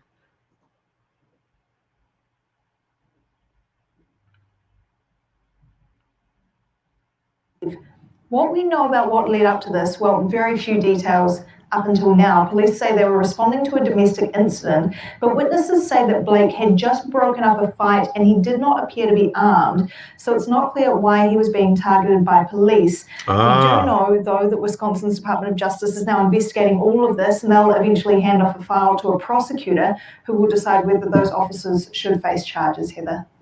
Laura, come back to with me. These do know, though, that I'm going to put that back a little bit because what old Clarence was saying was like, these are definites, and you need to do some more thorough looking into, man, before you do a lot of talking like that.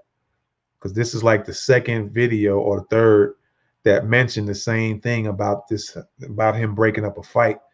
And so now it's not clear as to why police went to him. So until we find that out for sure, you could have probably just left that alone and kept your mouth shut a little bit until you did some thorough research.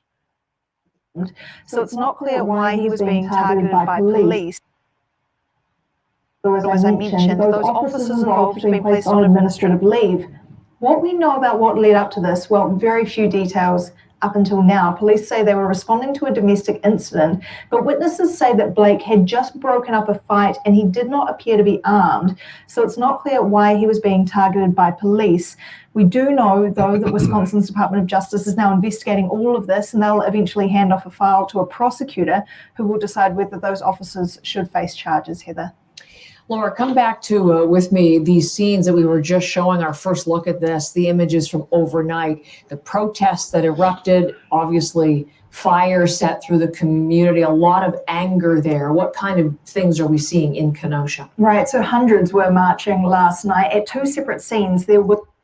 And I want to just make a note that you notice how the lady here is kind of bringing out the fact like, yo, he was apparently, one said he was breaking up a fight. She's saying that appeared earlier before all this went down, he was breaking up a fight and that he didn't appear to be armed. And then this lady wants to talk more about the fire and the riots and stuff, as opposed to trying to get some more details of finding out whether this guy was actually involved in a domestic himself. And if you want to say he was involved in a domestic, meaning if he had some relationships with the two women that were fighting and trying to break them up, then you could pull that card and say, oh, he was involved in a domestic. But in the capacity of trying to break up people, or it might have been some people that he just knew, no relation to him at all. See, that part of it is not coming out. And Clarence, you being a little reckless, my man. But we're going to try to find out as best we can. Let's see.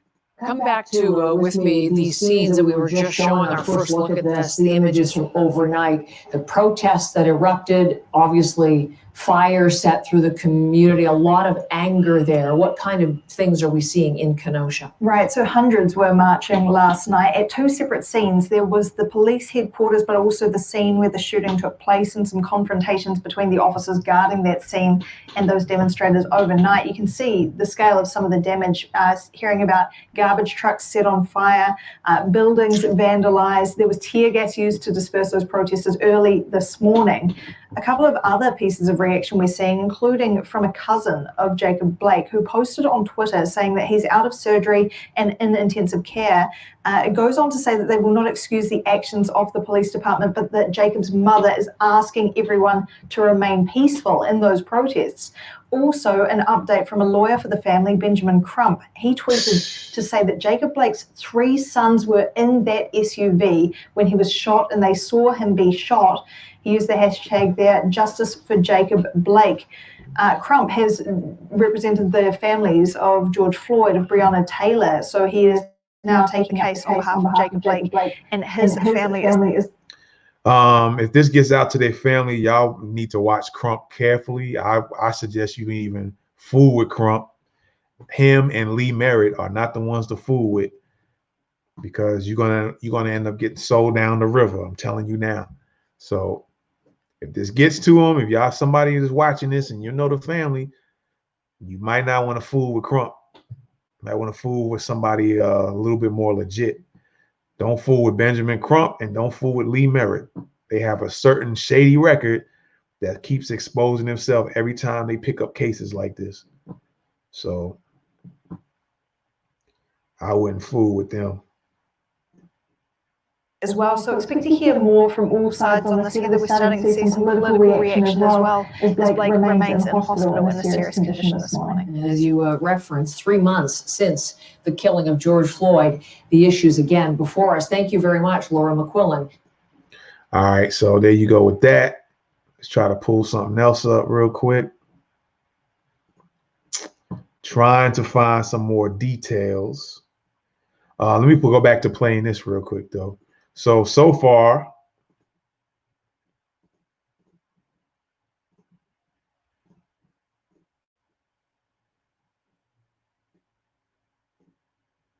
morning, the police came. The police tried to say, "Hey, guy, slow down. Let's talk about it." But he didn't stop. He went into his car, and he bent over in his car. This is what I saw in the video. And then the police took a shot. Took 7 shots. Okay. So 7 shots indicates to me this man was going for a gun.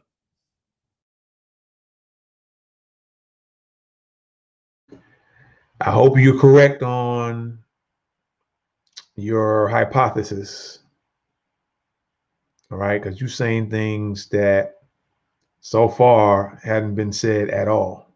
That's dangerous for you to make certain comments when not everything, all the information is out.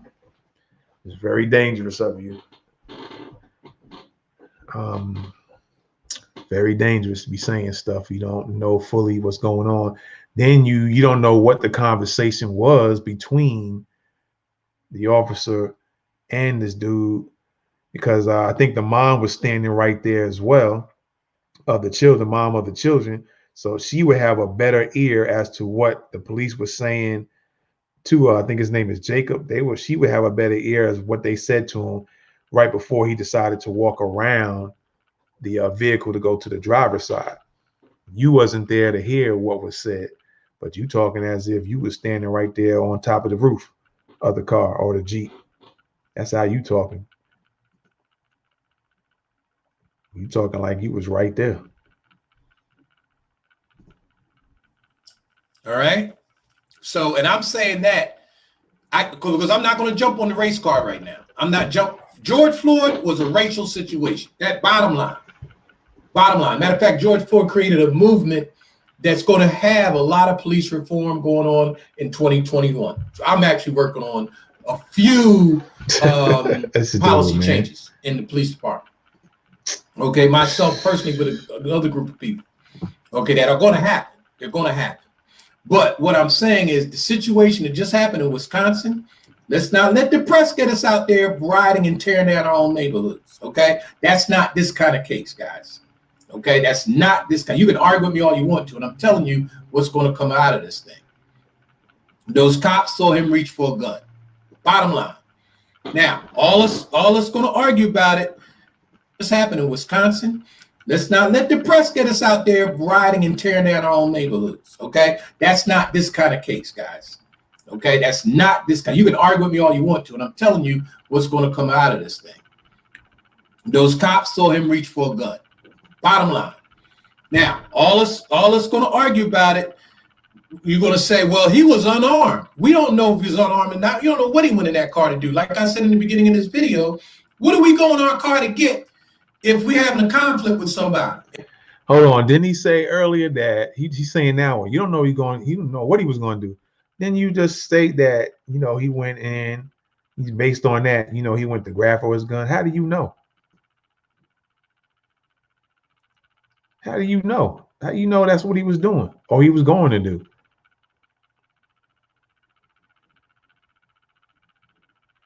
So far, none of the reports, the videos that I pulled up, has mentioned that after he was shot, that they found a gun in the car. How about waiting until then? I mean, I'm not saying whether the dude had one or didn't have one, but you talking indefinites like they called you up and told you, like, yeah, here's the gun. It's right here. Like they showed you the gun in the picture. Why not wait a little bit to find out if that's what the case was? But you already talking.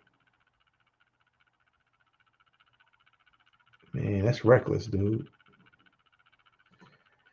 Yo, y'all want to call in?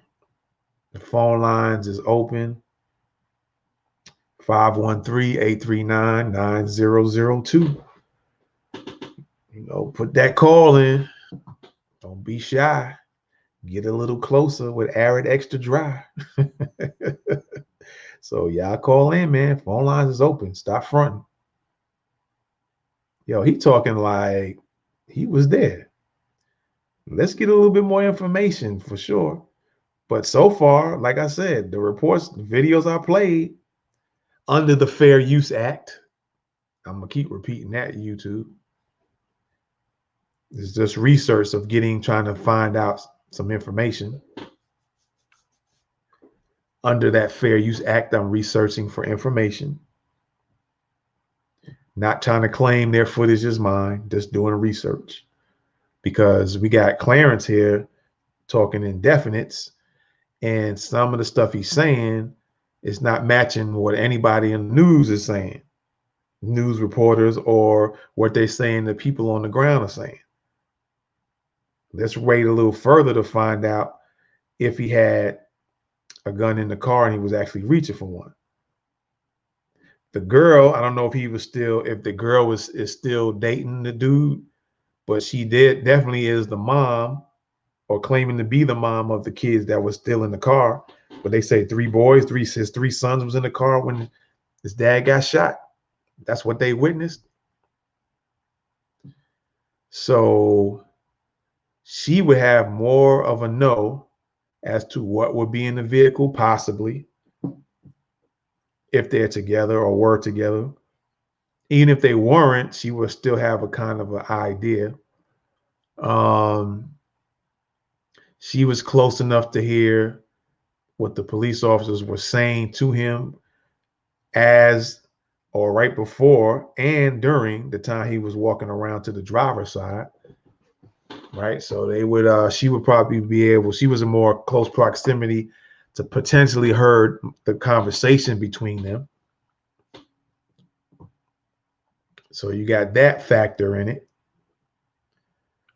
And due to the fact there is no cameras, if I'm not mistaken, this police department in particular doesn't have body cams. So you don't know what took place unless other people's camera footage pops up on social media at different angles. So you speaking in more sounding like these definite, and there's no definites. Dude is still alive. We're going to see how that turns out. He's still alive in the hospital. So we're going to find out what ends up being the status of that in a few days. We just don't feel like fighting the dude or girl, whatever. What do y'all go in your car to get? When you go in your trunk, what do you get? When you go in the bottom underneath your seat, what are you going to get? That's right. You're going to get a pistol or a knife or some kind of weapon. That's what those cops saw. I guarantee you. I would guarantee you it's going to come out in the wash. This is not a racial situation, guys. All right. So I just wanted to jump out in front before the press got a hold of it, and then before you know it, we rioted and all burning down stuff and going absolutely ape shit over nothing. Okay? Well, you too late. They done already started that, number one. So you late on that. I guess you did this in the morning. I guess you did this video early in the morning. And see, that's the problem. If you doing this video early in the morning and you don't know what's developed since then, or you ain't doing more research, you already talking. Maybe he did. Maybe he was going for a gun. That'd be kind of stupid to do that when police are coming right behind you. Why he would do that, I don't know. But we have to find out if they even found the gun in the car after the fact. Or if somebody got video footage and seen something shady go on after the shooting. Or something legit went on after the shooting. You have to wait because other videos might pop up from different angles. So you talking a lot of definite, unless you know somebody, that somebody called you, or you have a phone line to somebody else.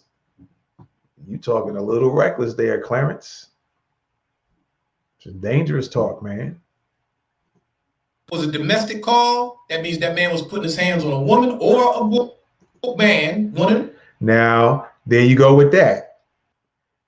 I done played at least 3 or 4 videos already that none of them mentioned he put his hands on anybody. Now, whether things come out later, we'll find out. Whether stories change, that's what I like to catch stuff, is just to try to catch things early to see the changes in the stories. All right. So far, nobody's mentioned this man put his hands on anybody. At least 2 videos I can recall so far have mentioned that he was trying to break up 2 people from fighting. You were talking about he done put his hands on somebody. Gotta watch what you're doing. And he did not respond appropriately to the police that was giving him an order to stop. Okay, then when he got in his car, he went down in his car, and I guarantee he was going for a weapon. Okay, so like I said, guys, for our own benefit, see, you guys, well, and I say you guys, and I say us as a people, we have to learn how to use logic versus emotion. That's how we'll win. We'll win by using logic, not emotion. Too many of us get emotional, and then you're just all over the place, and nothing ever gets done. But if you use logic and strategy, you watch how things change and watch how you can get things done. Okay? What kind of logic is he using? I played several videos to you and compared them to the statements he made. What kind of logic and what kind of strategy did he use? He just wanted to get out there, like he said, he wanted to get out in front of that so he can just be heard and put his point of view out there. Not thoroughly look into things or look into things a little bit more. He just wanted to get out front so he can run his mouth and talk to y'all. So he can look like he's something or somebody. That's dangerous, Clarence. That's dangerous, bro. I suggest you don't do that any further. When something goes out, get a little bit more information, then come back and talk a little bit further after you get some information. Because thus far, none of the videos suggest there was any weapon in his vehicle at all. Nobody has said that yet on any other videos that I've looked up thus far, under the Fair Use Act, by the way, for researching to find the truth, under the Fair Use Act, YouTube. So Clarence, you need to do more research because these videos are contradicting so far what you're saying. May pop up later that he had one. Might be the case. Then you good. But you talking too early without getting all the information or a little more information than you got. So I just wanted to jump out there way before the press did. And I see some people trying to, good morning. Way before the press did, huh? John 2X. Vicky Alvarez, I heard it was breaking up a fight between two women. Okay, wow. There's a man that got the shot. You know, but I just wanted to jump out before the press did and just give another opinion, because the press was always, remember this. Mainstream media's job is to create sensation, is to create us going crazy. That's what they want. Media wants riots. Okay, they want it. That's how they build. That's how they build their station. So advertisers come running because we know we're watching the news. We watch people burn shit down. You know, nobody buys into good news. People don't want to hear about good news. You know, you want to hear all the violent shit. You want to hear stuff blowing up. You want to hear people getting shot. You want, you know, just like you watch horror movies. Well, that's the same psychological effect that television has on us. So the media gravitates to that. So they're going to create stories to make us respond to those stories. And you know how emotional we are as Black people. So they know we're going to already think that it was racial. Anyway, let me go back to try to find some more information to see what they say, to see if it matches what he's talking about.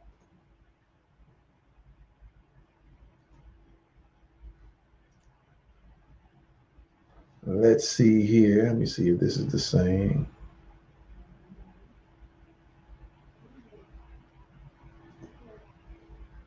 Cable TV's ticking time bomb.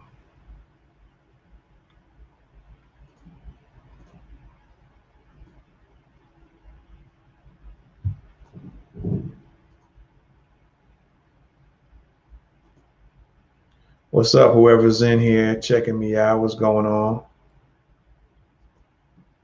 Just trying to get some detailed information on this Wisconsin thing. I'm playing you both what a Facebook friend of mine, I don't know him personally, but we've posted things in the past, but seemed like he's talking a little bit too early and too reckless without getting all the information, because he wanted to get out there in front of everything before the news. Sometimes it just seems like you're just trying to be heard. Anyway, again, the phone lines are open, man. Y'all can call in. Stop being scared. Don't be shy.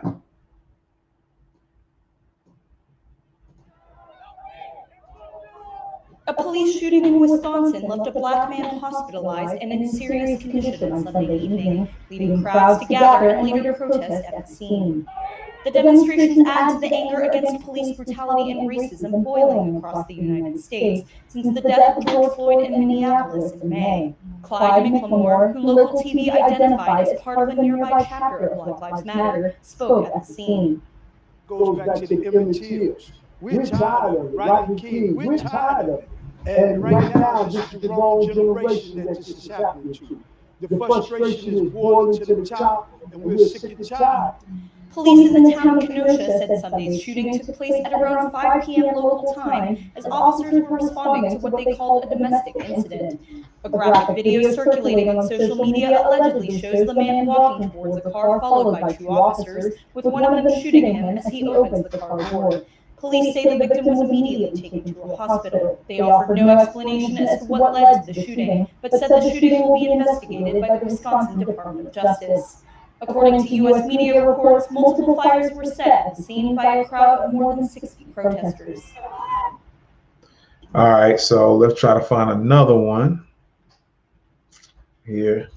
But everything so far that I found mentions nothing to the effect of what Mr. Clarence was saying. It is ridiculous.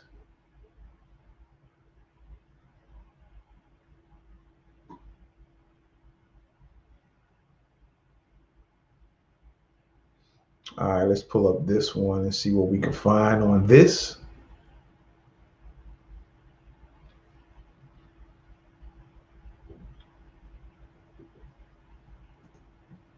How would you like?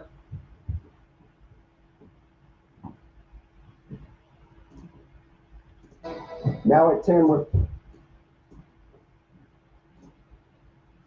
All right, let's pull this one up, see what we can find out here.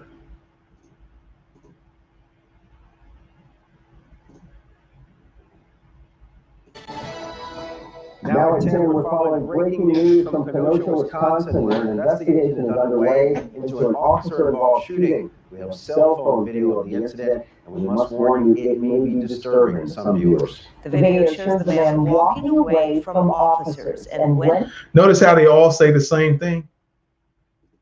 It's just kind of a side note. Notice how the reporters all say the same wording.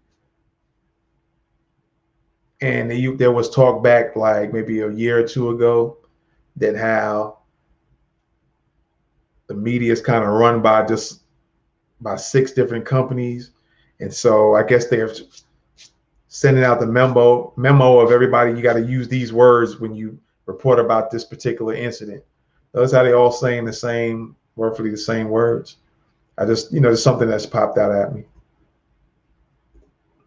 Any attempts to get in the car, he is shot. Kenosha police say the man was shot near a home at 40th and 28th Streets. Police say officers offered medical help right after. The man was airlifted to a local hospital. Witnesses say the man was not armed. There you go. The incident that happened tonight, the officers responded to a fight. It was some girls fighting. A gentleman was breaking up the fight. When he was turning to go get his kid, the officer shot this man 7 times. The man never had a weapon, never brandished a weapon, never made any threat or so many movements towards the officer to be perceived as a threat. Now the Wisconsin Department of Justice is investigating. Okay, Mr. Clarence, you need to wait a little longer for information before you start running your mouth. You need to run. You need to keep your mouth closed until you do what I'm doing. Then you might have a different thing to say. But you running your mouth like you know what's going on, what's going up. There you go. Not to say that this guy who said that, I don't see any reason for this guy to lie. I don't know him personally, so that's obvious. But not everybody has to lie about stuff like that.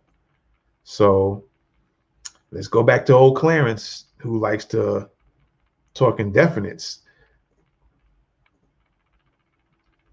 Notice how, as he was talking, somebody commented. Let's see if we can find it. They said they even mentioned something about he was breaking up, or it was 2 women fighting. Somebody mentioned that. I don't see it in here.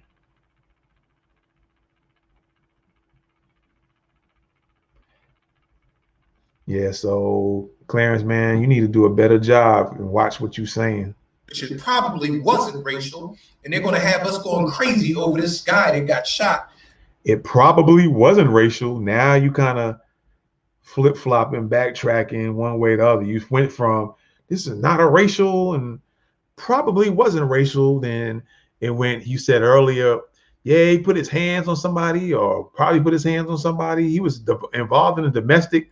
And yet every video I played thus far was saying this man was breaking up 2 women fighting or 2 other people fighting.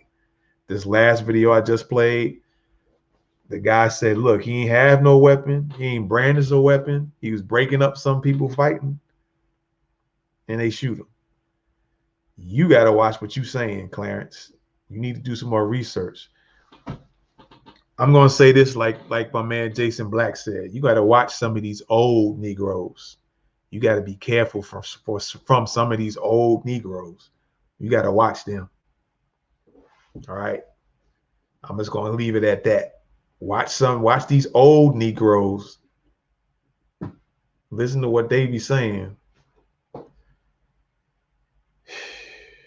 Stories to make us respond to those stories. They know how emotional we are as Black people, so they know we're going to already think that it was racial, which it probably wasn't racial, and they're going to have us going crazy over this guy that got shot. I don't know what he was doing, but he was going in his car reaching for something. You don't shoot a guy 7 times unless it's a weapon, okay? I mean, I know police shoot. Yeah, I do get it. I get it. But in this case, it's not a racial situation. I can guarantee you that. I can guarantee you that. And also on the city of Portsmouth, let's go to the city of Portsmouth while we got some people chiming in. You got somebody who commented to him, you are assuming he was reaching for a gun. Did the cops see a gun or they assumed it also? And again, there's no camera angle. And if I'm not mistaken, it was spoken on one of the videos about them, that particular department not having any body cams. But apparently, if people are watching in the last video I just played, my man said, look, he didn't show a gun, he didn't have a gun, he didn't brandish a gun, he didn't pose a threat, and then they shot him. Now, what the guy in the video didn't mention is what Clarence is saying. He went and looked like he bent down. He might have been bending down to get his ID to him. You don't know that. So you can't talk in definites like that, as if like you was there, you know it, and then, like I said, you was watching the blow-by-blow, play-by-play like you was there. You're talking a lot of definites that I think on two things you're already kind of being disproved on, but you already talking like you knew. We're going to pull up one or two more videos and try to find some more information before I get out of here. I'm going to let him talk some more. Watch these old Negroes. Kyle McNeely, the media loves division. That's right, Kyle. My cousin, Enos, you are assuming he was reaching for a gun. Did the cops see a gun? Enos, I guarantee you the cops saw a gun. I will guarantee you. Okay, I'll put money on that the cops saw a gun. I will put money on it. You got to remember, look at the video. If you haven't seen the video, you see him going into the car, and he's going down into the car. His body is down into the car, which means he was going underneath his seat, or he was going on the floor of the car. Okay, when you get in the car, your body is up. So it's going to come out in the wash. But you're right. I am assuming. This is just my opinion based on observation. I'm assuming, but I'm not going to jump out there and call it a racial situation yet. I'm not doing that. Okay, because that's what the media wants you to do. Just like the media wants you to be scared as hell of the coronavirus. The media wants you to be scared as hell right now of the coronavirus. Okay? All you got to do is do the math on corona. It's simple mathematics. Simple mathematics on coronavirus. You got, let's use Virginia. We got 8 million people in Virginia and 100,000 cases. Okay? That's less than 1%. I don't even know what. Alexa, what's the percentage of 8 million versus, what's the percentage of 8? You don't went to Alexa. 8 million, hold on, I'm going to ask Alexa. Alexa, good morning. Alexa, what is 1% of 8 million? 1% of 8 million is 80,000. That's 80,000. So that's just over 1% of people in Virginia that get the coronavirus. Okay? Thank you, Alexa. You know, I got my Alexa right here. That's my girl. But no, just 1%. So the media wants you to be scared as hell. Man, this dude needs to stop, bro. Let's go back to the video. Yo, y'all can call in, man. Phone lines is mad open, yo. He got his Alexa. Okay. Ooh-wee. Man. Oh, man. Oh, man. Rock, come on, bro.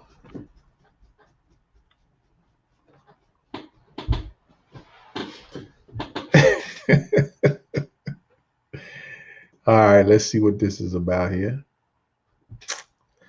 Man.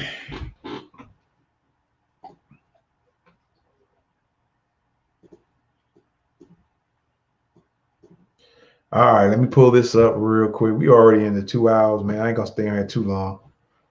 I wasn't intending on it until I guess when we got to this.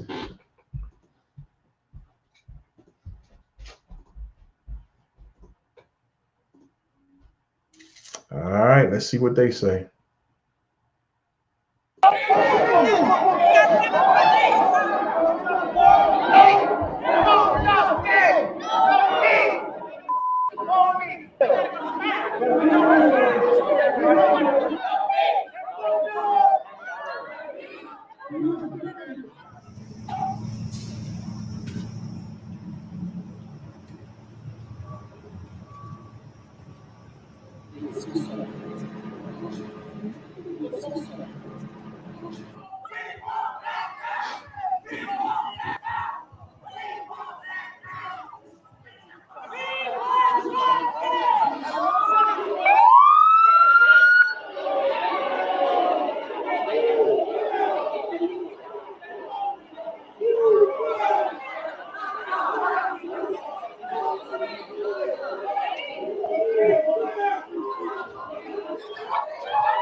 So it looks like Global News is just showing riot footage.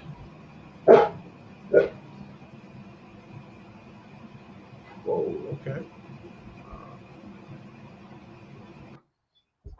So let's look at, let's check this one out real quick.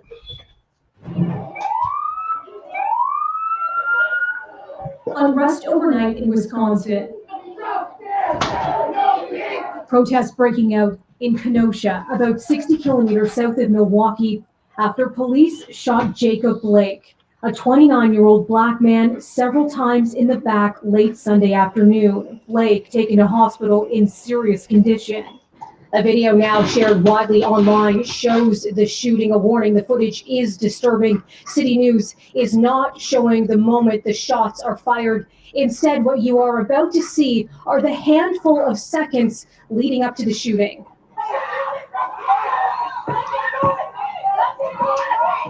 The video shows two police officers drawing their weapons, following a man in a white shirt to a vehicle. The man opens a driver's side door.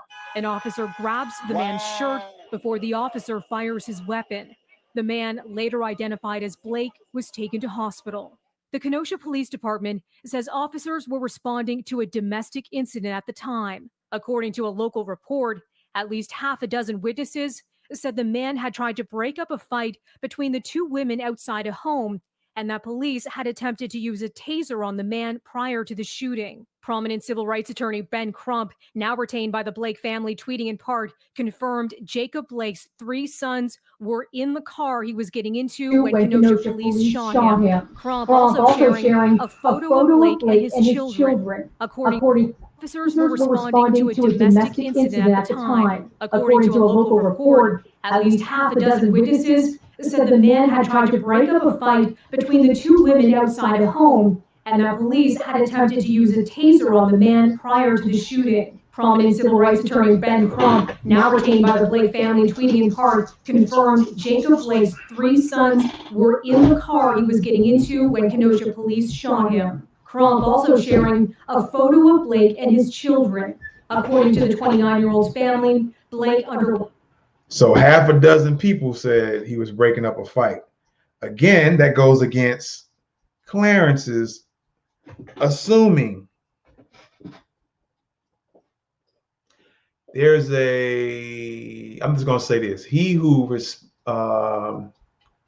answers a matter before he heareth it, it is shame and fool or something to that effect. He's a foolish and it brings shame unto him. So you got to hear a matter first. You got to look at some things first before you respond to it. All right. He who answers a matter before he heareth it, or in this case, see it and hears it. It is shame and foolish and folly to him. Something along those lines. So I'm gonna play that again.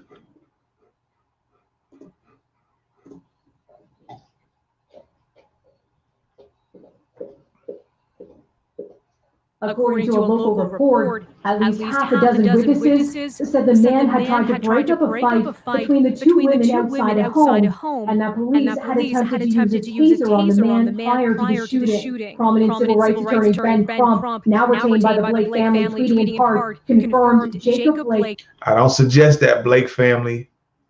What he's gonna do is work some deal out behind closed doors and try to get some money. And then it's going to cause you guys to be quiet. So it's going to be like hush money. And then all of a sudden, you're not going to speak out anymore. And then we're going to notice that nobody in the family is saying much anymore about this situation. And then all kind of funny stuff is going to end up coming about with this case. And you're not going to be quiet. You're not going to be allowed to speak. You're going to be under some type of gag. Don't trust Crump, I'm telling you. That seems to be the pattern that's been going on whenever somebody gets Crump or Crump interjects himself into things like this and says, hey, I'll represent you. I'll represent your family. Also, Lee Merritt, watch them too. They like the new Al Sharpton and Jesse Jackson. Not going to do much for you. So watch out for this dude. If this video gets out, somebody pass it on to their family. Benjamin Crump and Lee Merritt are not to be trusted. His three sons were in the car he was getting into when Kenosha police shot him. Crump also sharing a photo of Blake and his children. According to the 29-year-old's family, Blake underwent surgery and is now in intensive care. Following the shooting, local authorities declared an overnight curfew after demonstrations broke out. Months after the death of George Floyd at the hands of police sparked global protests over racial injustice and police brutality. Wisconsin's Democratic governor reacting in a series of tweets, posting in part, while we don't have all of the details yet, we stand against excessive use of force and immediate escalation when engaging with Black Wisconsinites.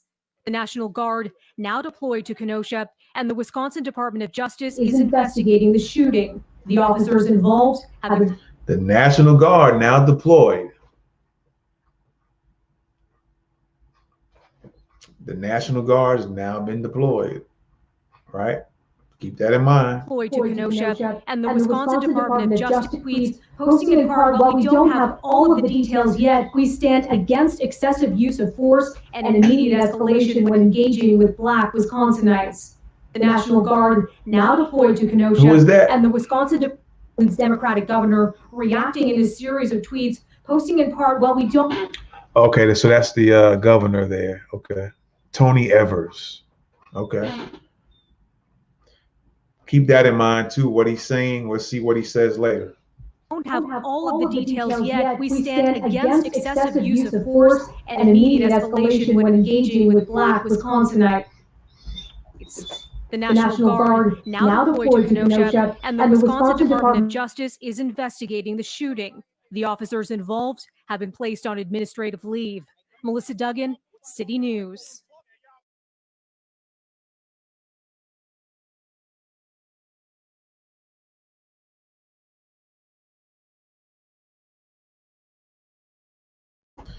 All right, so I'm gonna get ready to get out of here. Before I do, let me play that first video because that's the only one I found thus far that shows the whole thing or most of it, as far as shooting wise in full. So let me try to pull that one back up.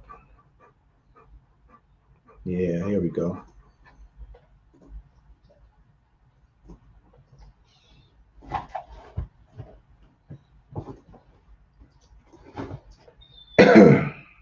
This morning, another American city is rocked by outrage over the police shooting of a black man. It was all caught on video. Angry protests led to an overnight curfew in Kenosha, Wisconsin. That's between Milwaukee and Chicago. The man who was shot, 29-year-old Jacob Blake, is now in a Milwaukee hospital. Our national correspondent, Jerika Duncan, has more on this story, and we have to tell you ahead of time, this video, very tough to watch. This graphic video posted on Facebook shows the moment an encounter between Jacob Blake and Kenosha police quickly escalated. Screams rang out as police fired at least 7 shots Sunday evening. Blake appears to have been shot in the back as he entered the driver's side of an SUV at gunpoint. His children were reportedly in the vehicle. It is unclear whether police believe they saw a weapon. I know he got kids and girl and all that, and I never had a problem with him. I always see him every day, parked right behind me on the street. Local reports suggest Blake was breaking up a fight between 2 women when the police were called. That part of the incident was not caught on camera. A large number of protesters confronted officers in Kenosha Sunday night. In addition to peaceful demonstrations, at least 1 police officer was reportedly attacked when protests turned ugly elsewhere. A countywide curfew.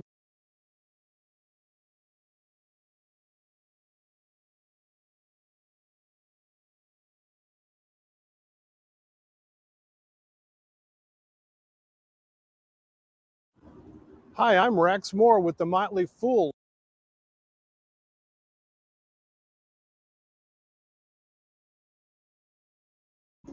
Like I was saying, let me bring this video up real quick here.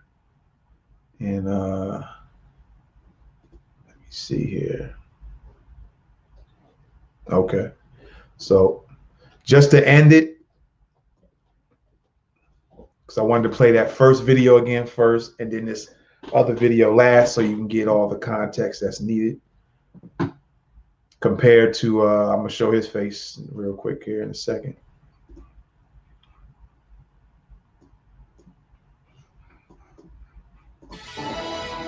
Now at 10, we're following breaking news from Kenosha, Wisconsin, where an investigation is underway into an officer-involved shooting. We have cell phone video of the incident, and we must warn you, it may be disturbing some viewers. The video shows the man walking away from officers, and when he attempts to get in the car, he is shot. Kenosha police say the man was shot near a home at 40th and 28th Streets. Police say officers offered medical help right after. The man was airlifted to a local hospital. Witnesses say the man was not armed. The incident that happened tonight, the officers responded to a fight. It was some girls fighting. A gentleman was breaking up the fight. When he was turning to go get his kid, the officer shot this man 7 times. The man never had a weapon, never brandished a weapon, never made any threat or so many movements towards the officer to be perceived as a threat. Now, the Wisconsin Department of Justice is investigating. All right, so there you go.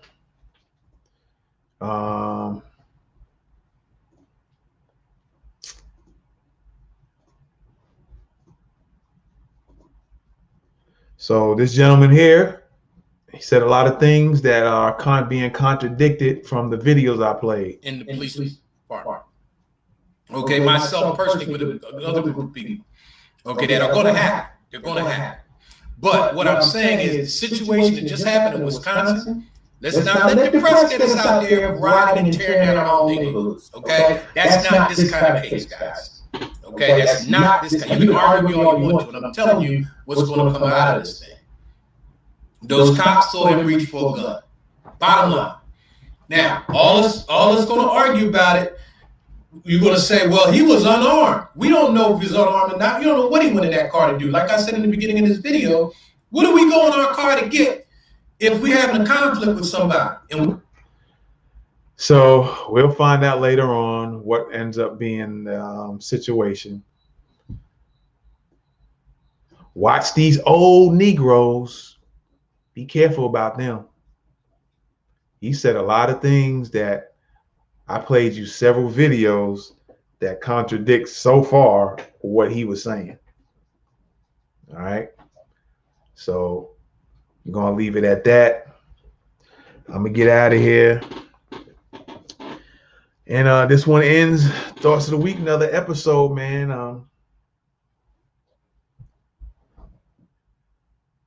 Don't trust these old dudes. You gotta watch them old Negroes. If you want to consider me one, watch me too. But I'm not gonna set you up and set you astray and say a lot of reckless stuff without trying to look up some things. But dudes like him, be careful. If you would have looked up some more information, then he probably wouldn't have said some of the stuff he said to begin with. But we'll see what comes out in the wash down the road. But you got half a dozen people. That's why I wanted to show the contrast from the first video to the second. There was a local report. Somebody mentioned he was breaking up a fight. Then it's 12, half a dozen people said he was breaking up a fight. The guy said, look, he ain't show a gun, display a gun, act like he was going to get a gun. He's going to get his kids out the car. Yet we got a gentleman on Facebook that's like, yeah, this is this and that's that. And then he kind of tries to do a little backtrack a little bit. So later on he can say, see, I said this. Anyway, man, I appreciate y'all for checking out this episode of Thoughts of the Week podcast. I'm about to get on out of here. One love. Make sure you guys, if you want to get in on learning some self-defense, personal protection, survival moves, you can play the video back. In the beginning, I talked about it. Make sure you go to surviveandprotectonline.com. Also, you want any business tips, life tips, personal life tips, etc., advice, strategies, so on and so forth, go to norwoodstrategies.com. Both of those websites, put your email in, hit subscribe, and it will allow you to be into the Survive and Protect Academy or the Norwood Strategies Town Hall, all right? Starting next year, 2021. With that being said, I'm out of here. Peace. We're rocking with the best thoughts of the week, and I'm out. You are listening to Thoughts of the Week.